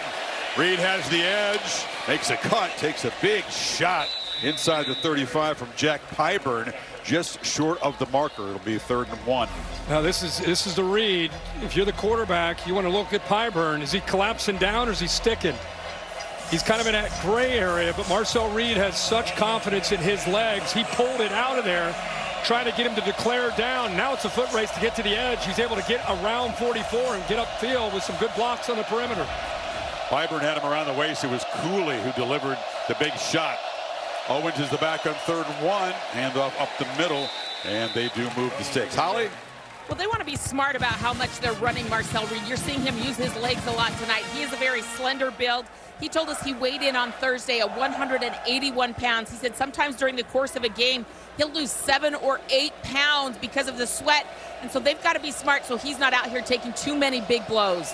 Yeah, he's lean, but he's strong. 400-pound squat guy. Been a big focus of his since he left high school to get stronger.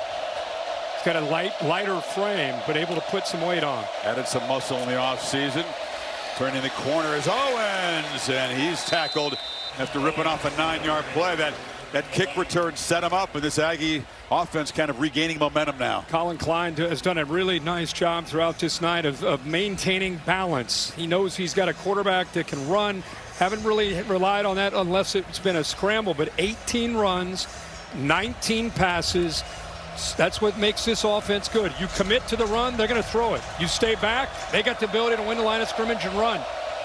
Been a very solid offensive line. Guys who are experienced in the program. End around. Craver just able to tackle him at the 11-yard line after a 10-yard gain.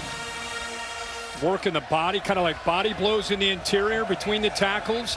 And then you go jet sweep, and instead of the big backs, you're able to get Craver out in space. And, you know, he brings the toughness. Really, both these receivers, Concepcion and Craver, they fit the culture of being portal guys. They bring a little toughness on the edge. That's not a good sign. No, that's Delane. Sir Delane, one of the best players on this defense. The corner went down. He's not a guy that you'd present as injured when you're not actually injured. And that happened. Texas A&M, there was a fine actually given, but he's a guy you want on the field. You don't want him out there for one snap, especially when the Aggies are threatening.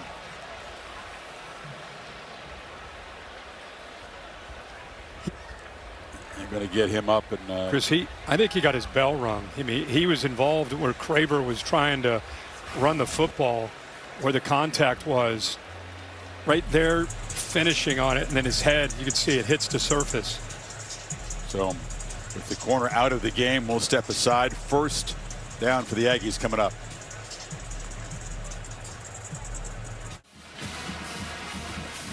Delane made the tackle on Craver. Watch number 4. His head hits the ground very hard. Yeah, all his momentum right into the ground. Couldn't get his hands down to protect. He got up, Cricket tried to walk around. He knew something was wrong. Yeah, right away. He starts to kind of, you can see him blinking. Things are a little bit blurry, not feeling it, so he ends up taking a knee. So that's very serious. He's in the tent and out of the tent, so that's good news. They did assess a timeout to LSU in that play. The ball was spotted before Delane went down. That's not really the intent of the emphasis of that rule. Delane's health, the obvious concern, as Amari Daniels is in the backfield on this 1st down play, but it's an end around again. They try it to Craver. This time coming around the corner. Big collision. Knocked down short of the pylon by A.J. Halsey.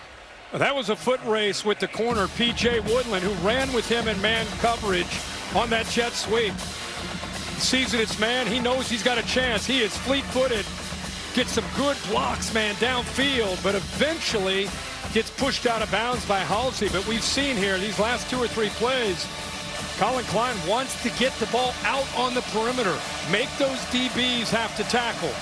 Like he'd love to punch it in here. Remember, there was the interception in the end zone after the Aggies were set up in a similar situation in that 2nd quarter. Jakeem Jackson in up the top there. On the edge, no play. There's a whistle before the snap.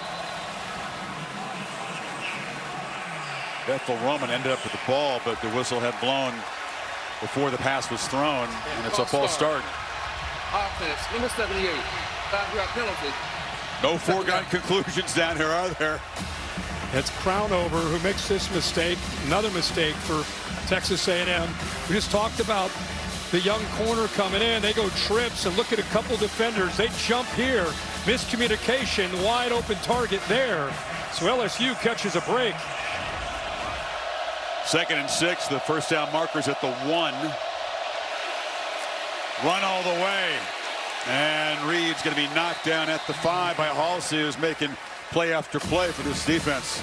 Not fooled at all by emptying out the backfield, had the tight ends. So you got 6 blockers. But LSU eyes on Marcel Reed, the threat of the quarterback draw. They were ready for it. 9th play of this drive. Settle for a chip shot, or can they punch it in and take the lead? Well, if you want to win in here, you got to finish these red zone opportunities with touchdowns. From the pocket, Reed scrambling and scoring. 2nd rushing touchdown for the Aggie quarterback. A&M back on top.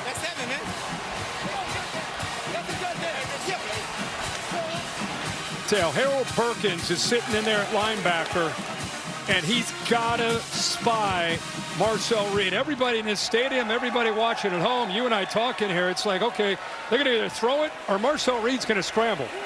And you better be ready for him when he does take off to scramble. And they were not.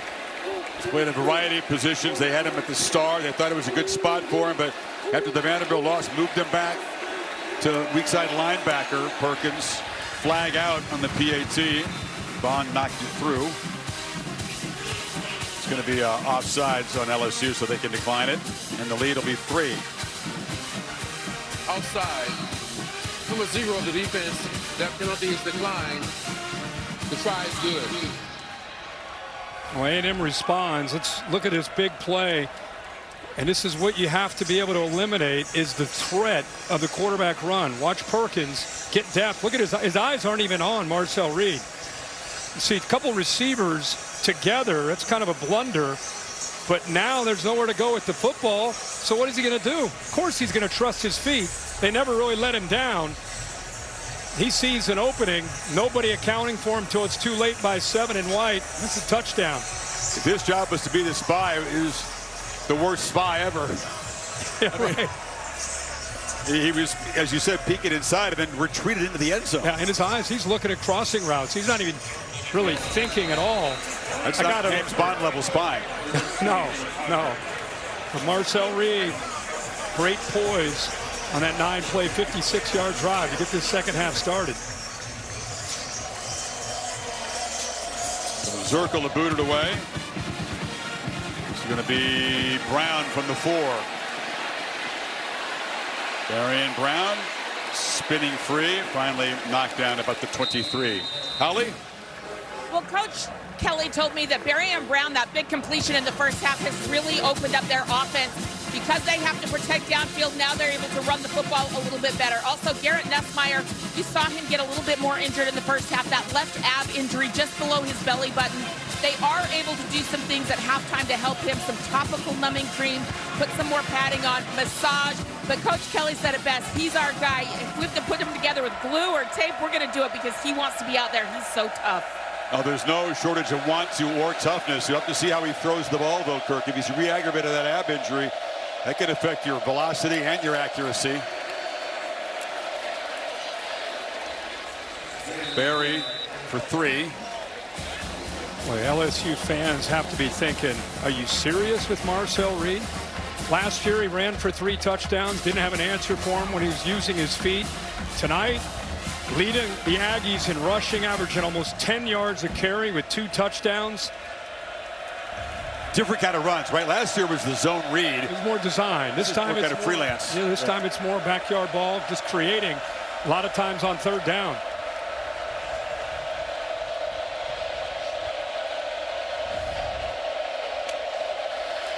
From the pocket, Nussmeier on 2nd down. Long throw to the sideline. It's going to be broken up by Des Ricks, who stepped in front of Brown that time. 3rd and 7 now.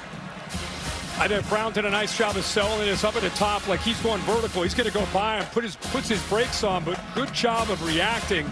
by Des Ricks, who's out there on that island. Looked like he may have had that right hand just on the ball to keep it away from Brown.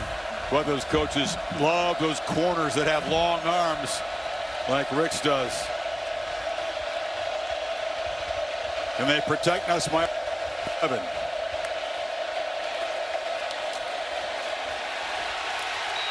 And he's going to be brought down at the line once again. That pass rush, that's DJ Hicks this time, and it's 4th down. There are a lot of great defensive minds out there, but Mike Elko, I think, is as good as there is on 3rd down in college football. Walks everybody up like you see. Now it's a matter of just dropping. They're rushing 4. But the offensive line with 2 freshmen at tackle, they're completely confused. It's not one guy. It's the entire pocket collapses on top of Nussmeier. They're now 0 for 6 on 3rd down against Elko. And no surprise, they've been tough all year. Chadwick with a big boot. Concepcion backed up all the way to the 23 and breaks free. Look out. KC Concepcion still running. They're not going to catch him. KC Concepcion. Touchdown, A&M, 79 yards.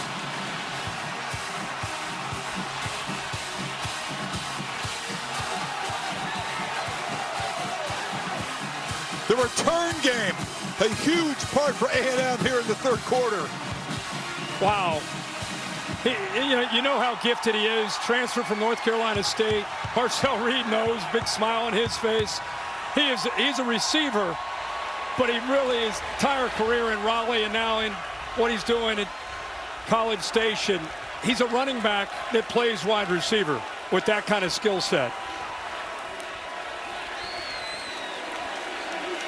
So both teams have made huge plays on special teams, but that's the biggest special teams play tonight. And A&M, a couple of touchdowns here in the first part of the 3rd quarter to go up by 10. Well, you mentioned a big return to get the second half started on the kickoff. That's just making a guy miss. That's not great blocks. Now you got some blocks, and now the instincts just take over. He's so gifted and so natural. A&M has come out with a different attitude here in this second half.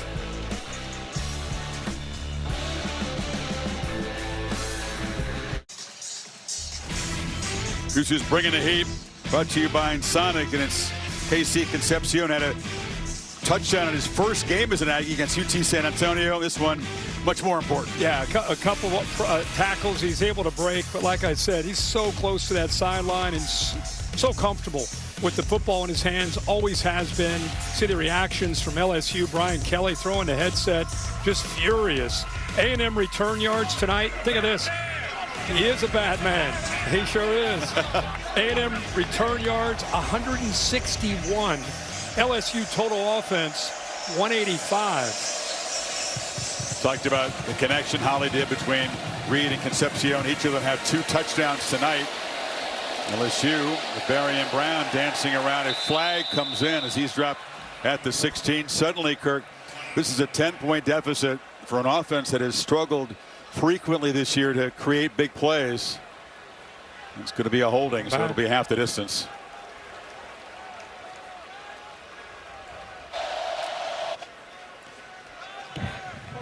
During the return, holding, 46 receiving team. Just half the distance to the goal. 1st down. And just like last year, LSU had the lead at the break, and then A&M dramatically and drastically turning things around in the 3rd quarter with a couple of touchdowns. There's the hold right there, right in front of us. Tylen Singleton, backup linebacker. Well, great teams, they respond to adversity. We've seen A&M respond when that first half got away from them. LSU, things looking a little bleak. Now the holding call moves them back all the way to the 7-yard line. How are they going to respond? Great teams respond.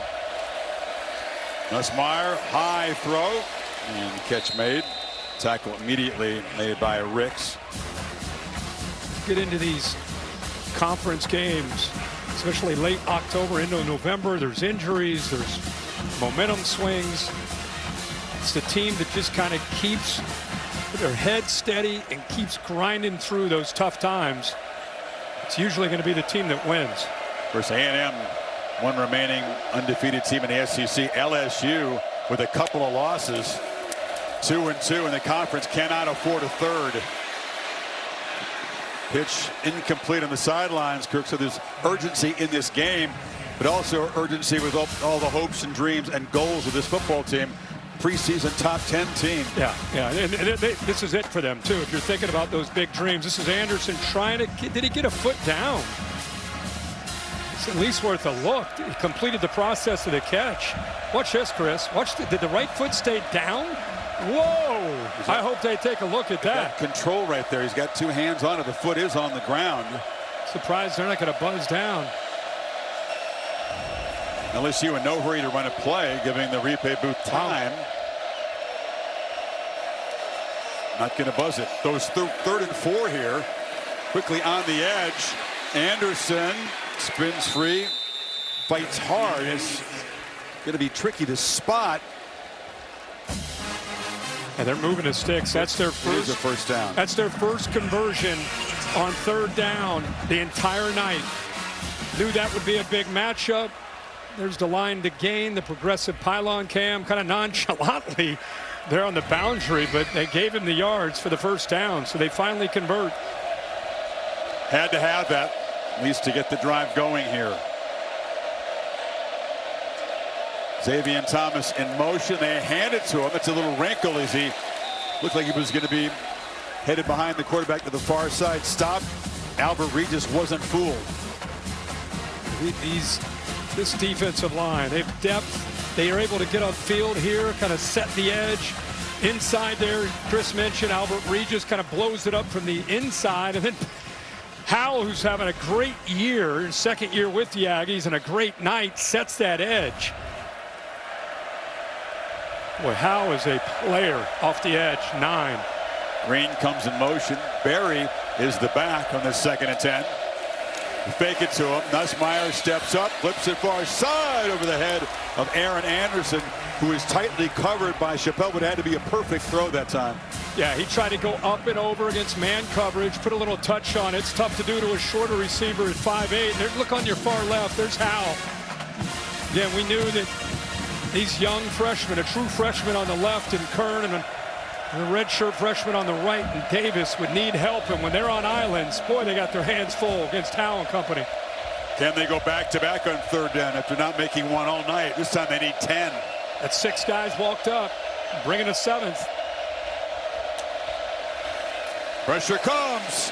Had to hurry to throw, and the catch is made along the near sidelines. Good grab there by Xavier Thomas, but he's short on 4th down. Kelly doesn't want to punt it away. They need 2. Down 10 midway through the quarter. Here comes the punt. Look at this throw. I thought that was going to be an incompletion. Great catch. Terrific throw, but is short. What do you think? You know what the fans think. They're booing with the punter coming out. I mean, it's not 4th and a half a yard or a yard. It's still a 10-point game, 3rd quarter. If you go for it, you don't make it, everybody's ready to fire you. I mean, you can't go for that here. Don't mention fire around here. And I'm not talking about flames. A lot of fans have used that word. And ball will roll dead. There's a flag down on the far side of the field. It's a good long punt that rolled dead at the 21. Now we'll check the marker.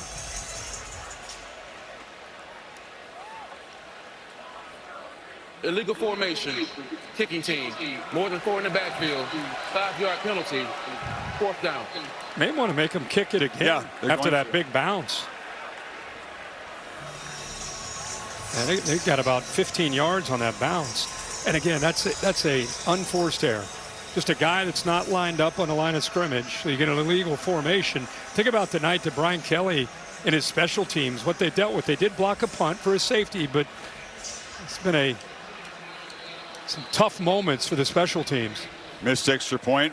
Big kickoff return to start this half. Then Bussey set him up. Punt return for touchdown. The punt return by Concepcion. So it's been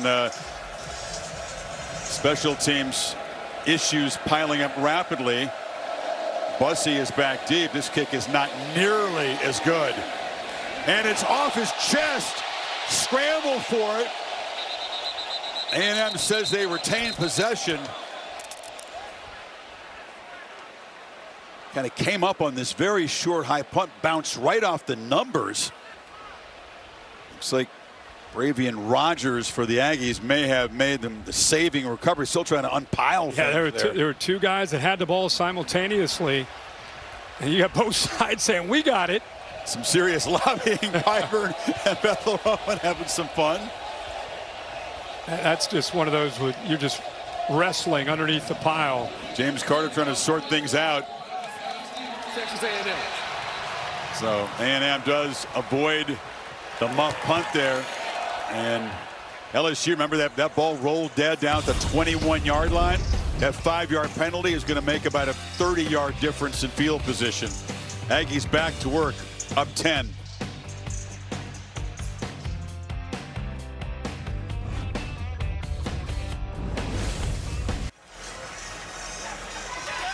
You know, the normally rowdy LSU student section, always contenders for the Taco Bell Live Moss Student Section of the Year contest. A little gloomy right now. This is a make or break moment for LSU and their defense with A&M starting in midfield. Cannot afford to get down 17. Already 2 touchdowns by the Aggies here in the third quarter. Reed looking for more, takes off.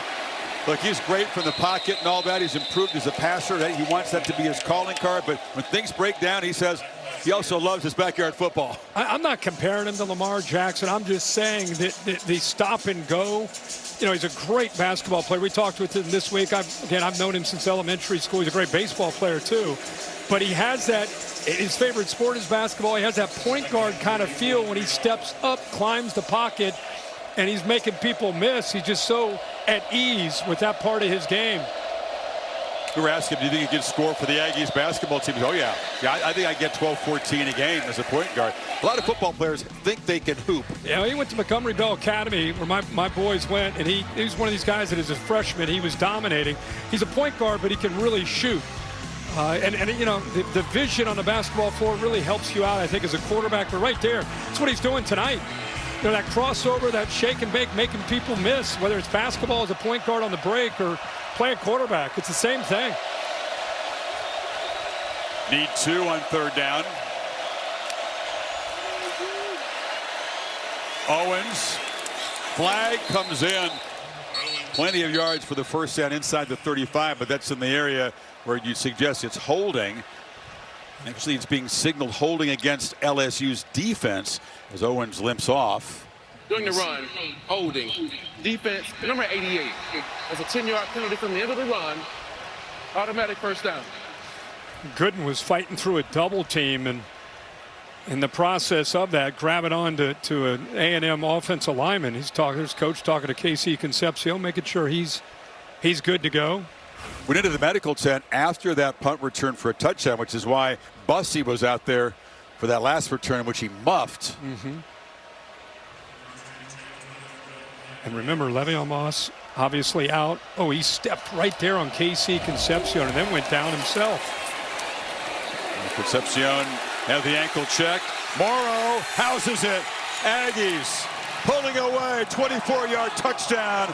And A&M, just like last year, dominating Kelly's team after the break. You know, sometimes in man-to-man coverage, we always think about the receivers and the corners. I think A&M and Colin Klein, they came into this game knowing that they could attack LSU in the interior in man coverage. Blake Baker plays a lot of man. He leaves his linebackers out there, whether it's Perkins or Whit Weeks. That time they got him isolated, and that is now 21 unanswered points if they hit this extra point. 21 points in 11 minutes here in the third quarter. You said it was a little gloomy coming in, some pessimism on the fan base, and now, Kirk, we're noticing the empties over there on the far sideline. Yeah, it's increased now. Watch Morrow. He was a very natural receiver, and there's just no coverage. There's nobody out there. You know, I don't know if LSU got confused. You did have another jet motion to affect the eyes, a little eye candy, but he's out there, and linemen have no one to block. Forget about tackling him. The linemen have no one to block until Perkins comes over late. So Reed is now thrown for 2, run for 2. Just can't help about Brian Kelly telling us on our Zoom this week, we were too tentative against Vandy. You know, we challenged our guys this week. Turn it loose. Play free. Play nasty. Those some scuffles on the practice field. He liked what he saw. They were showing that aggressiveness, that nasty edge. And they did have a 4-point lead at halftime, but look at their turn it to roared back. Whit Weeks, who's not playing tonight, he's seen enough. He wants them to compete. Just compete. Let's go. Stands are empty in here. It's very strange. Yeah, he said the blanking embarrassing. You could see what he said to his teammates there. Well, the All-State bus. Sam piloting things here to Baton Rouge. It's the All-State good hands play. Let's talk about the last 11 minutes. Texas A&M. They really responded. Marcel Reed with a good scramble for a touchdown. Casey Concepcion to the house, breaking a few tackles. A little sidearm fling on a string. A bust by LSU. And A&M is taking complete control of this football game. 31 points in the second half last year, 21 so far, with still 4 minutes in the third quarter. Serious urgency. Quick pitch in the perimeter to Berrien Brown. A&M will give him that stuff at this point. Oh, yeah. Keep everything in front. You don't want to give up any explosives, but I'm still just in shock that LSU's defense, 5 plays tonight of 20 yards or more they've allowed for a couple touchdowns. You throw in the big punt return for touchdowns. A lot of explosives. If you're an A&M fan, you got to love to see this from this offense and your special teams. Nobody got more than 24 points in the first 6 games of the year. Vanderbilt put 31 on them last week. The Aggies now with 35 and counting. The LSU defense had kept this team in every game, even when the offense was struggling. But as you said, Kelly trying to change things up tonight has not produced instant results. Not at all. Now they're at another 3rd and long. Averaging about over 10 yards every 3rd down, and they're 1 of 8 against Mike Elko, who's one of the best at dialing up and creating confusion for an offensive line in pass pro.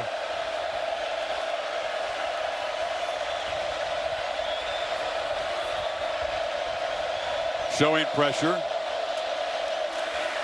They bring it, and Green, the target there, tackled immediately by Scooby Williams, who's been getting healthy, rejoining the A&M defense the last couple of weeks, and his 4th down. So they walk 8 guys up, and you know they show this sometimes that they'll bring it, but you get a motion and watch. Look at the eyes already. He's already locked in. I got him.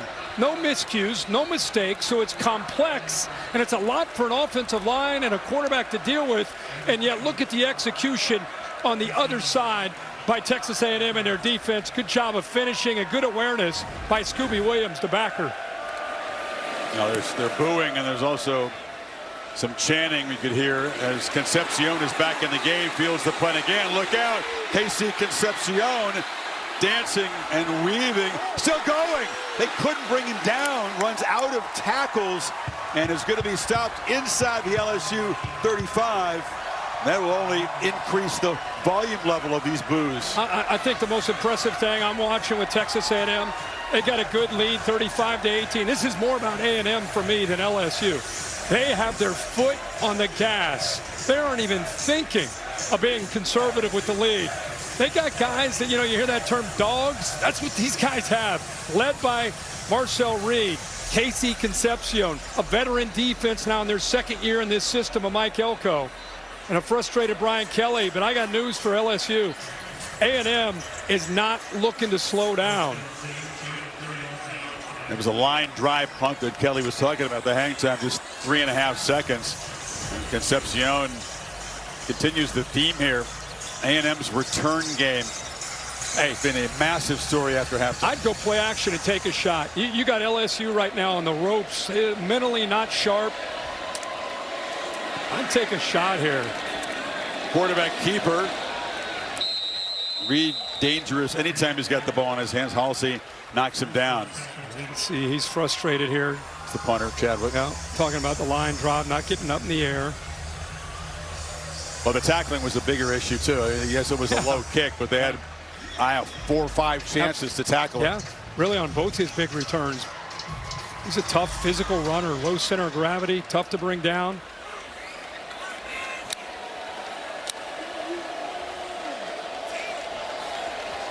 Using the play clock now. And zips it across the middle. Pass was behind Craver that time. Made a nice catch. Picked up 5 yards for a first down. Kind of a deja vu for A&M. Marcel Reed comfortable, plenty of time to be able to make a good read. You remember last year, A&M outscored LSU 31-6 in the second half. Yep. Tonight so far, 21-0. That's 52-6 in the last 3 quarters, or 2.5 quarters, almost 3. 14 second half yards for the LSU offense. Daniels, quick burst down to the 15. This is a kind of a, not an electric play. You said go for the jugular. They may do so, but they're doing it methodically here, using up clock. LSU came in tonight 5-2. You see at the bottom right, 2-2 in conference play. And with a new 12-team playoff, as frustrated as they were about losing to Vandy, it was still in front of them. Still an opportunity to rally, get them to believe. And now you're down 35-18 to a quarterback and an offense that's in control of this game. Hand off. Daniels around the left side, knocked out of bounds at the 2-yard line. DJ Pickett knocked him out after a 13-yard game. This seems inevitable that A&M's going to punch it in and turn the lights out here. No doubt. Halsey, who's a great player, is coming down from this spot at safety, but again, just not at the spot, not setting the edge. And that's your best player, your best tackler, leading tackler, who's coming down with that job. He kind of got his eyes and his nose inside and opened up that outside lane for Daniels to make a run, get the corner. Complete dominance in the third quarter, which began with that second half kickoff return. 3 touchdowns for the Aggies. They're on the doorstep for a 4th, with the fourth quarter coming up. Back after this message, and we're your local ABC stations. You're watching the SEC on ABC. Welcome back to the fourth quarter here in Baton Rouge, the SEC on ABC. Aggies have taken over. You don't see that. That's the fighting Texas Aggie band down there waving the towels. Fans all over this place. Beginning to become more obvious because the LSU fans have headed home, some of them. It's an LSU team at night. 20-1 under Brian Kelly. Tiger Stadium about to be 20-2. 1994, the last time A&M won in this place. That was the last time they also started 7-0. Well, this team feels different. They have all year. You and I have seen the best of the best this year. These guys can play with anybody in the country. E.J. Smith down near the goal line, spotted short. Alabama and A&M still undefeated in conference play. But the Aggies, the last undefeated team in the SEC. They have the looks of a team that's not going to lose anytime soon. No, and again, I got to just talk about the intangibles of this team that Marcel Reed brings to this offense. A veteran offensive line. Concepcion comes over. Craver. They're very focused. They have intention. Every little detail, they're locked in. They're not even concerned about the score. It's a veteran team. Tight ends shifting around. And they hand it off to one of them in the backfield. Flag is down. Orchestra, the tight end there, took the handoff, and he was excited about scoring as a running back. See if they're going to get backed up 5. Or did LSU line up offside? Yeah, lined up in the neutral zone. How many guys are out there? That's a lot of guys. There are 2 fouls on the defense. Both will be declined. Offside, number 88 defense. Illegal substitution, 12 players in the formation against the defense. Both of those fouls are declined. The result of the play is a touchdown. It's like what else? Remember we talked about unforced errors? You know, the illegal formation, 12 men on the field, miscommunication. Blake Baker giving the explanation. So they had 12 guys out there. They lined up in the neutral zone, and they gave up a touchdown to a tight end who just went diving over like a fullback. Baton, 71, 29th start. You see that good block there. Eye candy with the motion. Colin Klein, the play caller, has had a heck of a night himself. Texas A&M with the flex here in Baton Rouge tonight. Headed for 8-0. And they bleed clean all the way to the SEC championship game. Maybe we'll talk about that.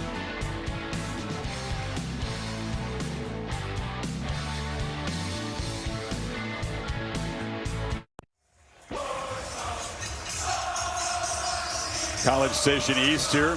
Raps in Baton Rouge. Aggies doing their thing. Swang at the end of the third quarter. LSU doing their thing there in the middle, too. What did Johnny Manziel say in our tease before?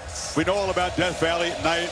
We're going to come there and make it our house. Absolutely. Johnny, I know all the Ags proud of this effort tonight. Check in with Kevin Nagandi. Chris, the Chick-fil-A move on the field. It's Tennessee's offense led by Joey Aguilar. He has 3 touchdowns versus Kentucky so far. This one's 62 yards to Mike Matthews. All volunteers on the SEC Network, 49-21. Back to you and Kirk.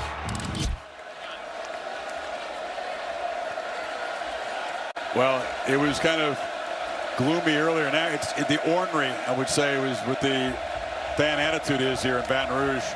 Celebratory if you're an Aggie. Nussmeier on the move, on the run, hits Aaron Anderson, who scoots out. Big gain near midfield, got 22. They're able to get him out away from the pressure. He's been harassed most of the night, whether it's been third down creativity of Mike Elko and Jay Bateman, the defensive coordinator, are just winning with 4. The time rolled him away and got the first down. Tried to find Anson on the slant. He was very well covered.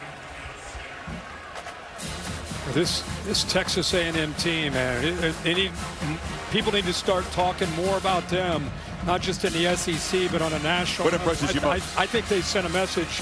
The execution coming into this environment, but Mike Elko has a veteran, crusty, focused, determined team. Both sides of the ball, special teams, good leadership. These guys show up. It's all business. They're as good as anybody, in my opinion, the way they're playing right now, that there is in the country. Nussmeier, he's going to be sacked all the way back at the 30. That's Ryland Kennedy, who backs up Howell, joining the party, and slow to get up. 16-yard loss. And actually pressure from both sides. He's going up against a tight end. This is a tough ask, right? Bauer Sharp trying to block a defensive end. Both the defensive ends get home, but it's Kennedy that comes up with that big sack. Remember, they didn't blitz there. They rushed 4. Hayes on one side, Kennedy on the other. That shows you the depth they have. That's their 3rd and 4th defensive end. Getting after it. 3rd and 26. Good luck. Nussmeier from the pocket, too high. And he's knocked down again after the throw. Absolute mismatch in this second half at the line of scrimmage. He's been knocked around a lot this year. He's played through numerous injuries, still bothering him tonight. And that emotional release and tears with the towel over his head after the loss last week, but still came back, bouncing around, feeling like everything was still in front of him if they can get the W tonight. And it's turned into a nightmare in the second half. 4 punts, 3 and outs forced by this A&M defense in the 3rd quarter and now early in the 4th.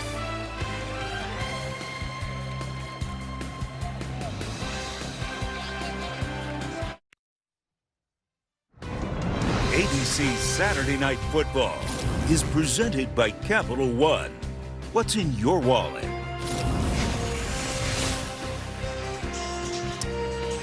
Quarterback comparison brought to you by Dr. Pepper. Marcel Reed, the first 100-yard rushing game of his career, 11 for 102 and a couple of touchdowns. Had that 41-yard run early. As a passer, 12 of 21. Did have the 2 interceptions, but bounced back from that. 2 touchdowns, and Nussmeier has battled. He's been beaten up, knocked down a lot, sacked 4 times now. They just haven't been able to keep pace with the Aggies after the break.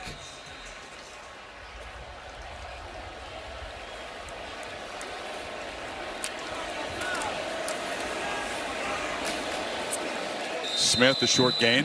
You know, Texas A&M, if you go back to last season, Marcel Reed really showed what he could do with his legs against this LSU defense, and what he's been able to do tonight, it hasn't been the way last year went with his own redesigned QB stuff. This has been a lot of him taking off and going and challenging the defense and eye discipline on that second and third level and making people miss.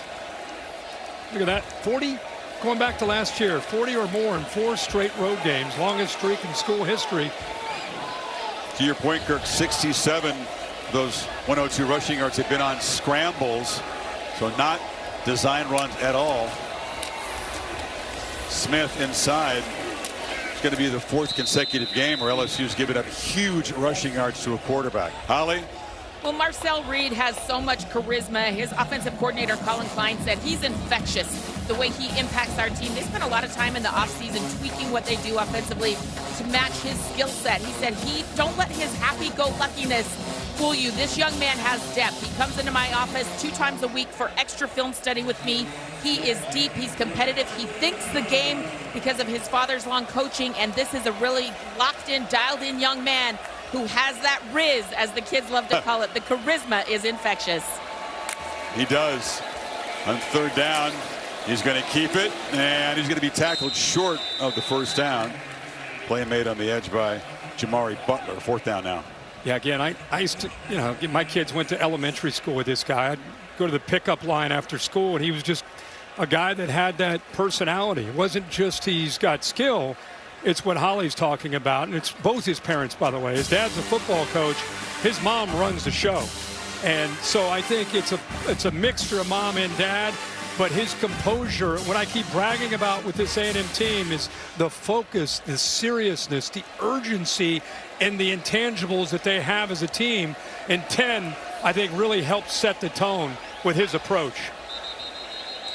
You know, the play clock was going to expire before the punt from Tyler White, whose only previous punt tonight was blocked through the end zone for a safety.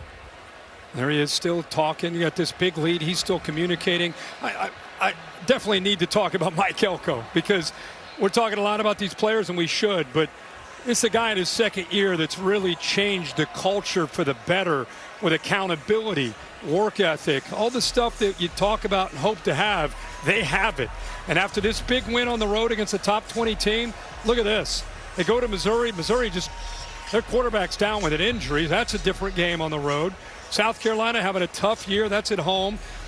Not sure who that one is. That would be Samford. Okay, whatever. And then you got Texas. And then you go to Texas in a rivalry game on Black Friday. So they're going to be heavily favored. That 36 needs to be looked at. I don't know if I agree with that. Home or away. I would agree. Texas very, very lucky to escape Starkville with a victory. I like their chances against Sam, though, in that third. I had nothing for Sam. I got everything else. I got nothing on Sam. That's the virtual bye week in the SEC when they all just take a timeout. I was like, I was good. Sam. He's good. Silver. He's really good. Yeah, he is. Take a break. What do you have for us? Capital One cardholders can redeem their credit card rewards for tickets to exclusive events and experiences on Capital One Entertainment. Scan the code to learn more. Capital One. What's in your wallet? A 10.5 to play here in Baton Rouge. The Aggies, they can win a low-score grinder if they have to. Did it against Auburn. They can also win shootouts. Won a couple of shootouts this year over Notre Dame and last week against Arkansas. And now this is just a rout. But they're routinely putting 40-plus on the board in the road.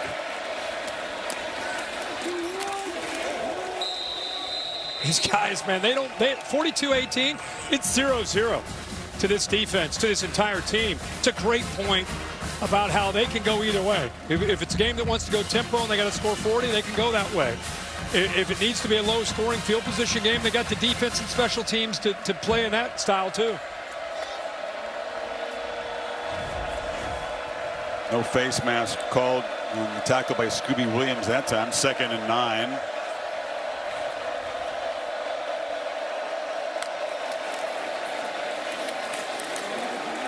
I agree. These guys are the game is salted away, but they're playing hard down. When teams get a lead, I feel like you look how they're paying attention on the sideline. Like, these are the cool things to watch when a team's up 42-18. Easily could be over there clowning around, acting just like thinking about whatever. Did you see me in that second quarter? These dudes are completely locked in on what's going on the field and on the sideline. Culture, Mike Elko.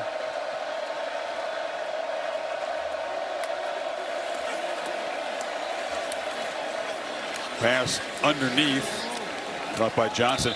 You're right. A lot of teams have been over there high-fiving their fans because the Aggie fans have moved down behind their bench or taunting LSU fans. Taunting, none of the looking up, above. maybe finding your parents or whatever. You could be easily distracted, but it's just not the case. And again, we've got to give Mike Elko a lot of credit, but also the leadership of the players. They really set the tone.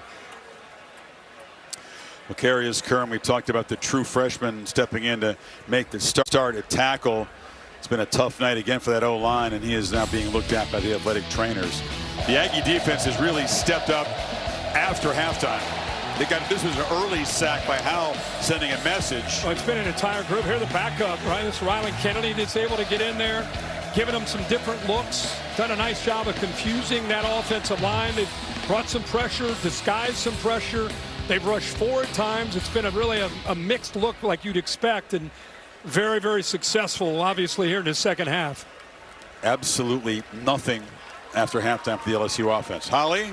Well, Cassius Howell has been a game record tonight. You've seen him all over, like you guys were just talking about.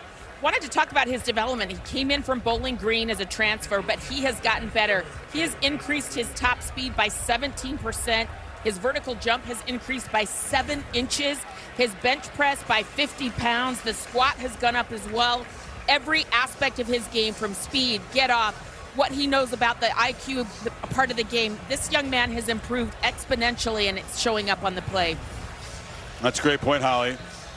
You can find, he came from Bowling Green. The MAC has produced some guys who maybe out of high school were underappreciated, but they've really developed in their stop of the MAC, and then when they make the bounce in the portal to a higher profile program is really elite pass rushers. Oh, man. And, he's known really for his power, not so much his twitch, but we've seen plenty of twitch tonight against these freshman tackles.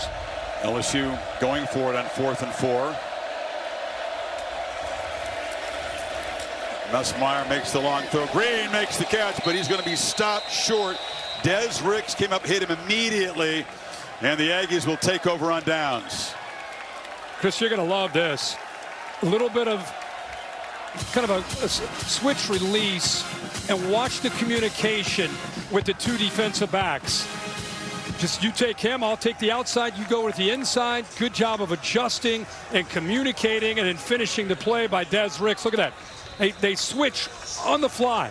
That is a hard thing to do in college football, to be able to make sure that you're on the same page in a blink of an eye. They clearly were. It's something they rep all week, and it pays off for them there on that 4th down. Ricks has had to bounce back.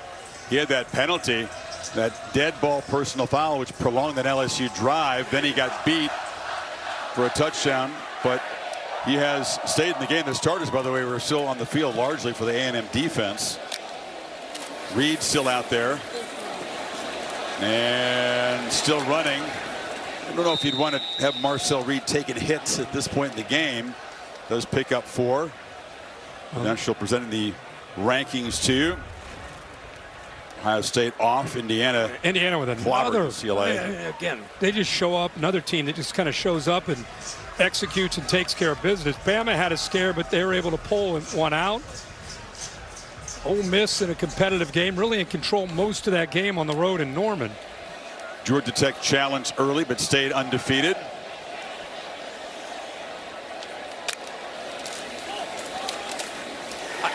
Chris, I don't know how good LSU is. I mean, it's easy to look at this and say, oh, they had the lead, by the way. They had the lead in the first half, and it's easy to look at this score now and say, oh, this isn't a good football team. A&M took this game over. I think A&M really sent a message to the nation tonight that number 3 ranking is very, very deserving with the way they played all year, and that continues tonight here in Baton Rouge. I agree. The win at Notre Dame was certainly a statement victory. This feels different, doesn't it? That was just getting it done, showing maturity on the road. This is just comprehensive. Very, very tough-minded team. Absolutely. You know, we 15. Chris, in the era of portal and NIL, it's tough to get everybody to buy in and care and compete together regardless of what the score is. We saw Ohio State do that last year after they lost to Michigan, got on that 4-game run. 2 years ago, we saw a veteran Michigan team stick together through some very difficult circumstances off the field. This A&M team has that kind of vibe about them, that maturity and that focus that it takes to make a run throughout an entire season into the postseason. You know, the motto has been finish. They didn't like the way the season finished last year. Remember, they were playing for a bid in the SEC championship game. They had the Longhorns at home, and the renewal of that old rivalry did not get the job done. Didn't like the way that it finished. This is a bunch that is not going to let up at all. You saw the All-State playoff predictor. That's Besantis, by the way. The left guard is down. 94% chances of virtual lock. That means that for them not to make it, they're going to have to stumble a couple of times as big favorites. Think about their schedule and who they have left. I mean, we showed it to you earlier. I mean, they got winnable games remaining. Get a bye, and then Missouri. Again, Missouri's quarterback looks like out. He's out. South Carolina, your Samford team, and then at Texas. We keep talking about who's going to Atlanta. You have all these teams. Who's going to get to Atlanta? Hard to really look at Texas A&M and think that they're not going to be one of those teams in Atlanta. It's almost who's going to be playing Texas A&M in Atlanta is maybe the new question. Alabama rallied at South Carolina. They're still undefeated in the SEC. The Aggies would join them at 5-0 atop the conference. They'd certainly be the two teams in co-pole position for that. Bama, since their loss to Florida State early, like you're saying, they continue to get better and better with Ty Simpson. Cut back, spinning and scoring. Jamarian Morrow joins the party with a touchdown for a true freshman. I mean, you got 5 backs when Moss is healthy. Kind of an embarrassment of riches, and every single guy, when he gets a chance, he's competing for carries. All of these guys, when Moss is there, Owens, Daniels, Morrow, who you just saw, E.J. Smith, Holly Rowe right there in the middle of it, enjoying that. That's it. Trooper Taylor said, I told you. Well, I told you, Holly. It's going to be 35 points in the second half after the PAT to follow the 31 points a year ago.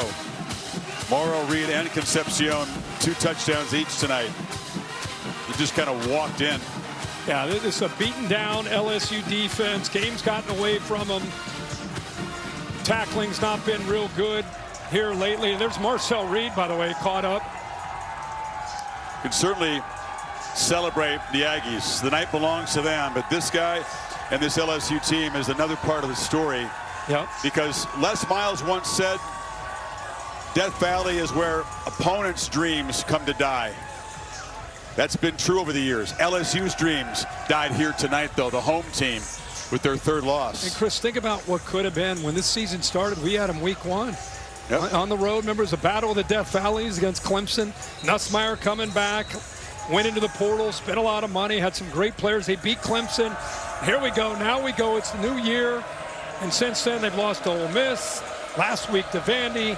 And tonight, getting blown out by Texas A&M at home on a Saturday night.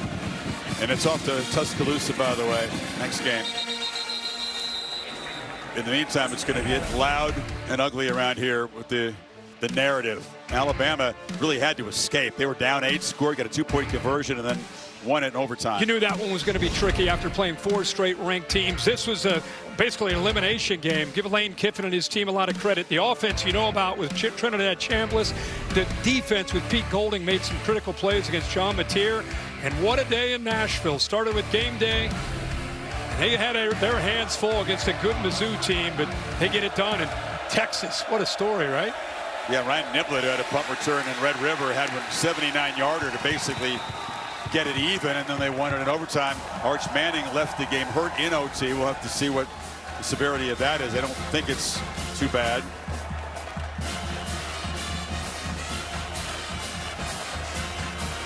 Well, they made a tough night for Nussmeier. He will now exit. That's enough punishment. He'll be, again, frustrated by this result. You can see building on what's happened the last few weeks. Michael Van Buren, one time the Mississippi State starter, comes in there and finds Trey'Dez Green, who catches it in stride out near midfield. Well, that's right off the bench. Comes in for Garrett Nussmeier. Finds the big tight end at 6'7" in the seam. Gets it over top of the safety who came down, and that's right off the bench for Van Buren Jr. Bench all year. This is the second game that he's played. Through an absolute strike. And now gets welcomed to the game by that pass rush. They have moved DJ Chester, who's could play center or guard. They move him out on the edge. It's been a long night for these whoever's lined up there to play tackle. Yeah, 6th sack by the Aggies. That's Marco Jones getting around the edge. It's not one guy, right? I mean, you're seeing everybody get involved. There's Weeks trying to console his buddy.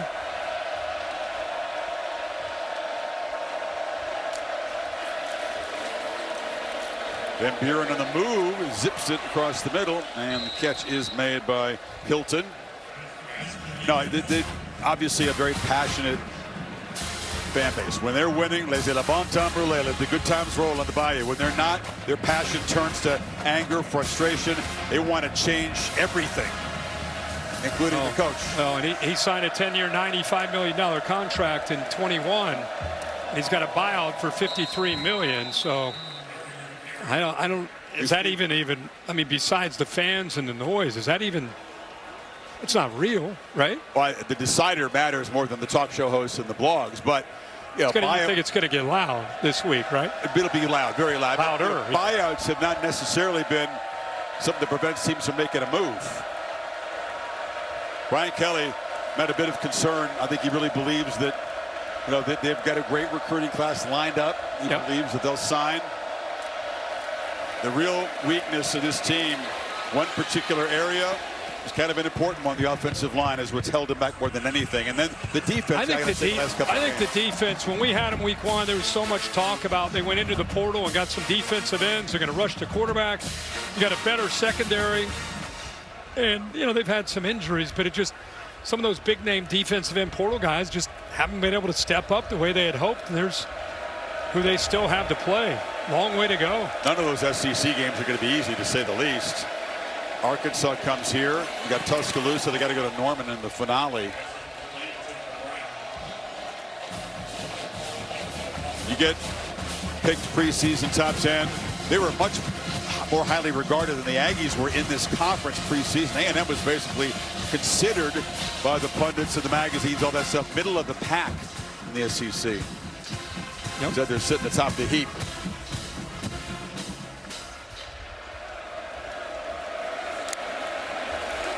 Van Buren pressured. And going to take a hit as he's run out of bounds. Nussmeier reminds me of the quarterback position. And I'm not saying NIL dollars, but this guy could have gone to the NFL. Decides to come back. Huge expectations. Everybody calling him QB1, the guy that's going to get drafted early. And, you know, things got sideways. He started to get nicked up, not able to live up to what he thought of himself and what the expectations were on the outside. And it's just, it's suffocating. It's taken the fun out of the game for him. You could see the anguish on his face, not just physically, but emotionally. It's been a lot of wear and tear on Garrett Nussmeier this year. No doubt. He is tough and resilient. Talked about his background, but the frustration has been building. It'll be another tough week for him, and nobody has higher expectations from him than him. Yep. And like you said, he's one tough guy. And when I say tough, I'm talking about the mental toughness that it takes to play the position. He's got that, and he's been through a ton of adversity last year and this year. It was an unsportsmanlike conduct penalty on Jordan Lockhart, shot on the sidelines on that last carry by Van Buren. Van Buren running for his life, this time to the far side, and scoots out of bounds near the 15. And the last time we came in here, I believe, was last year when Alabama. Jalen Milroe came in. And the reason I'm kind of having a flashback is I remember that game got away from LSU, and it looked a lot like this, like what we're looking at right now, which is just very, very unusual to see this stadium so empty in the fourth quarter of a game on a Saturday night. 2 minutes to go. Aggies putting the finishing touches on a huge road victory tonight. Play from scrimmage. Why not? To the house, 63-yard keeper. Right now, 17-0 Utah over Deion Sanders in Colorado. Chris Kirk, back to you. No surprise there. Boy, Chris. BYU and Cincinnati, by the way, both still undefeated, leading the Big 12 conference. How about those Cincinnati Bearcats? What a year. Van Buren, well, he's come in, and now he's taking the punishment from these Aggies who are still playing hard on defense. So, again, that's the personality. These backup guys get a chance. You got to live up to the culture of what Mike Elko and this staff has created. They got to grind away now. They're going to be patted on the back, just like all teams are these days that are really successful. You're a lock. I saw it on ESPN. You're a lock for the playoff. Now the battle is to focus Missouri on the road. I feel like there's enough maturity on this team. They've been through enough bad that I think that can help keep them focused. And Marcel Reed, keep talking about him, but he's over there on the sideline. We have cameras on him. He's talking to every person over there. Whether you're a coach, a player, a starter, scout team guy, he encourages everybody.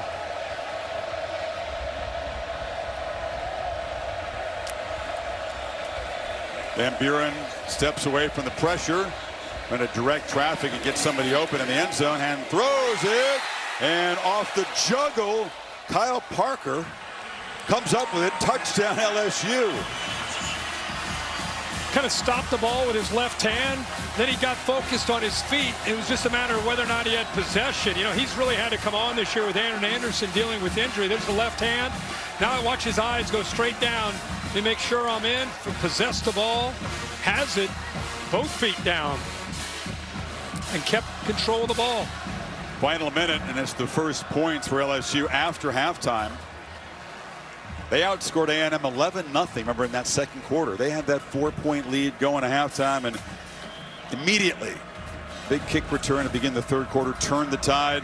And Concepcion, big punt return for a touchdown.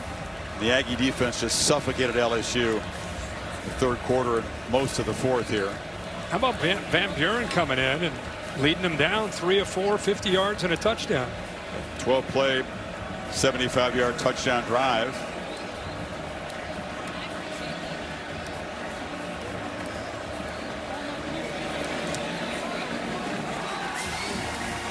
And I believe we had 5 points tonight. Ramos may have broken the LSU career scoring record. Not that he's going to take a great deal of positive emotion out of that one. Hey, here's the last time the Aggies won this one. Pick six isn't good. No. But here comes. Bounce back. This is apparently out of producer Bill Bonnell's VHS machine. He saved it all these years. He brought it out from 1994. You know that guy, Leland McElroy. Remember him as a great return man, great running back? What else happened in 94? The Lion King came out. Man. Topped the box office. Friends debuted. Thursday night, you and I and Bear used to climb up there and watch those They didn't have a World Series where there's a strike. There was no World Series. The SEC game moved to Atlanta for the first time. I think there was something else going on the West Coast out there in the LA freeways in '94. It was a big year. Was it a big year?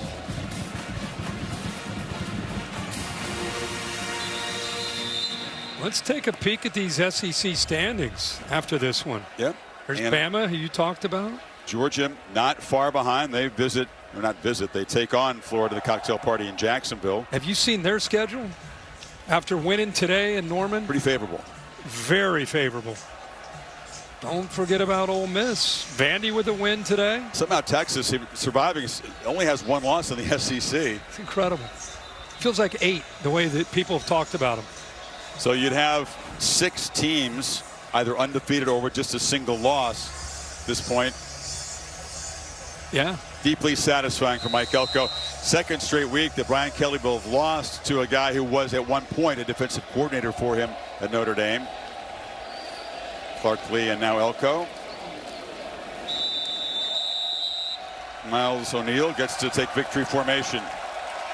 Well, it's a good football team. It's going to be a lot of fun to watch them over the next few weeks. Hopefully they stay healthy, and it's going to be a lot of fun. They got some big matchups coming up if things go well. That's a playoff team right there.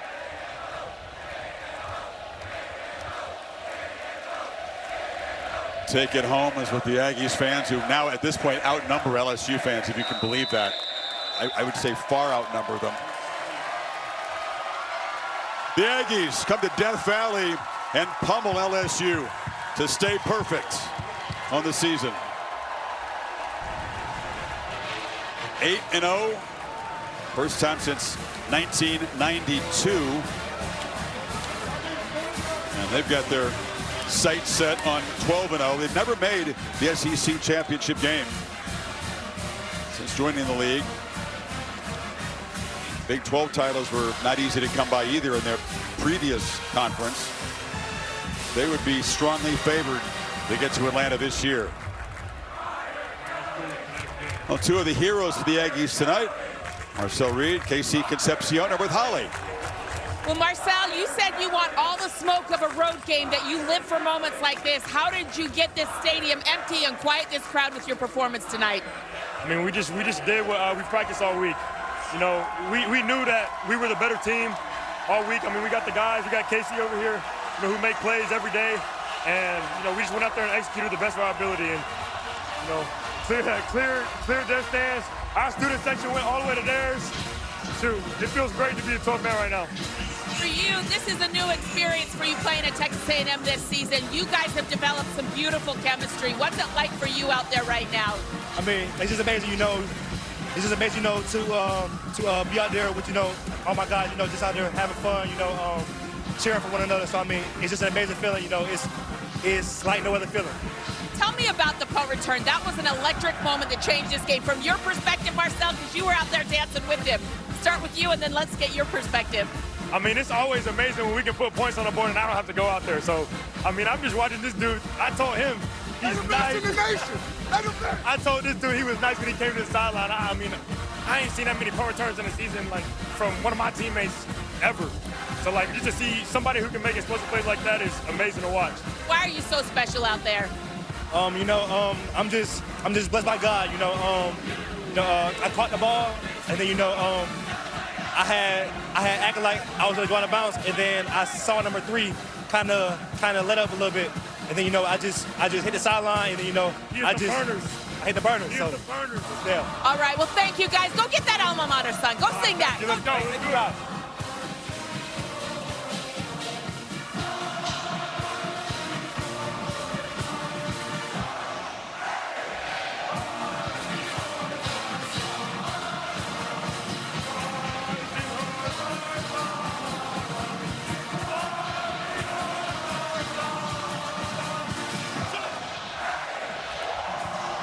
I guarantee you there's Aggies watching this right now who are choked up, emotional about this. We're used to seeing that at Kyle Field. No one is supposed to come to Death Valley. LSU, as Reed said, clear the place, clear the stadium out, and then sway to your alma mater down in the end zone after a 24-point victory here. Message sent. It's a dangerous, dangerous football team that appears to be psychologically on a collective mission. It was on display tonight in all three phases. Marcel Reed provides tremendous stability and leadership as that steady hand as their quarterback. And you got a lot of moxie on that defensive side. This, like I said, this wasn't a fluke. This team is for real. They're going to be fun to watch. Mike Elko, masterful job, year 2 here, building this team. He's with Holly. Well, Coach, this is not a scene we've ever seen at LSU. What does it mean to you and your program that you made this happen here tonight? Yeah, I don't know if I did. I think the guys in the locker room did. But this crowd is awesome. Kyle Field fans, Texas A&M fans, they've wanted this for a long time. The kids came out in the second half and did what we asked them to do, played one heck of a second half, and we went out and won a football game. 8-0, there's something special brewing with this group, Coach. What do you feel that it is? Yeah, I think there's a togetherness. I think there's a stick-to-itiveness. We certainly didn't get everything our way in the first half. We battled through things. We don't blink, and then when it's time to go make plays, we got a lot of guys who can go make plays. Thank you, Coach. Thanks, Holly. Championships are not won in October. We know that. Things can happen quickly. Momentum can change. Things can turn out to be a lot more fragile than they appear. But having said all that, you love the ingredients they have and the fortitude of this team. It does feel different, doesn't it? It really does. It's, like I said, I think it's one thing to try to put the X's and O's together, and they're really good at that with Colin Klein on offense and Elko and Jay Bateman. But when you get a team that wants to play for each other, they probably like to practice on Tuesday. It's just a rare thing that you sometimes can't predict. They have it. It was on full display. They keep that together. They stay healthy. Johnny Manziel and everybody back at College Station, you have a lot to be proud of. This is a good football team. He was right in the tease. He was. They came to Baton Rouge, came to Death Valley, and made it theirs. The Aggies own the night. We enjoyed bringing it to you. The game produced by Bill Bunnell, directed by Jimmy Platt, our entire crew. Tremendous job as always. We'll see you down the trail, the home stretch of the SEC coming up, except on the West Coast. Stay tuned for your local news over most of these ABC stations. For Kirk, Holly, Bill, and our entire crew, Chris Fowler saying good night from the Bayou. Thank you for watching this presentation of the Southeastern Conference on ABC. Every single detail of this house was planned. Any idea how much it's worth? $20 million. I'm an art recovery specialist. I think you appreciate it.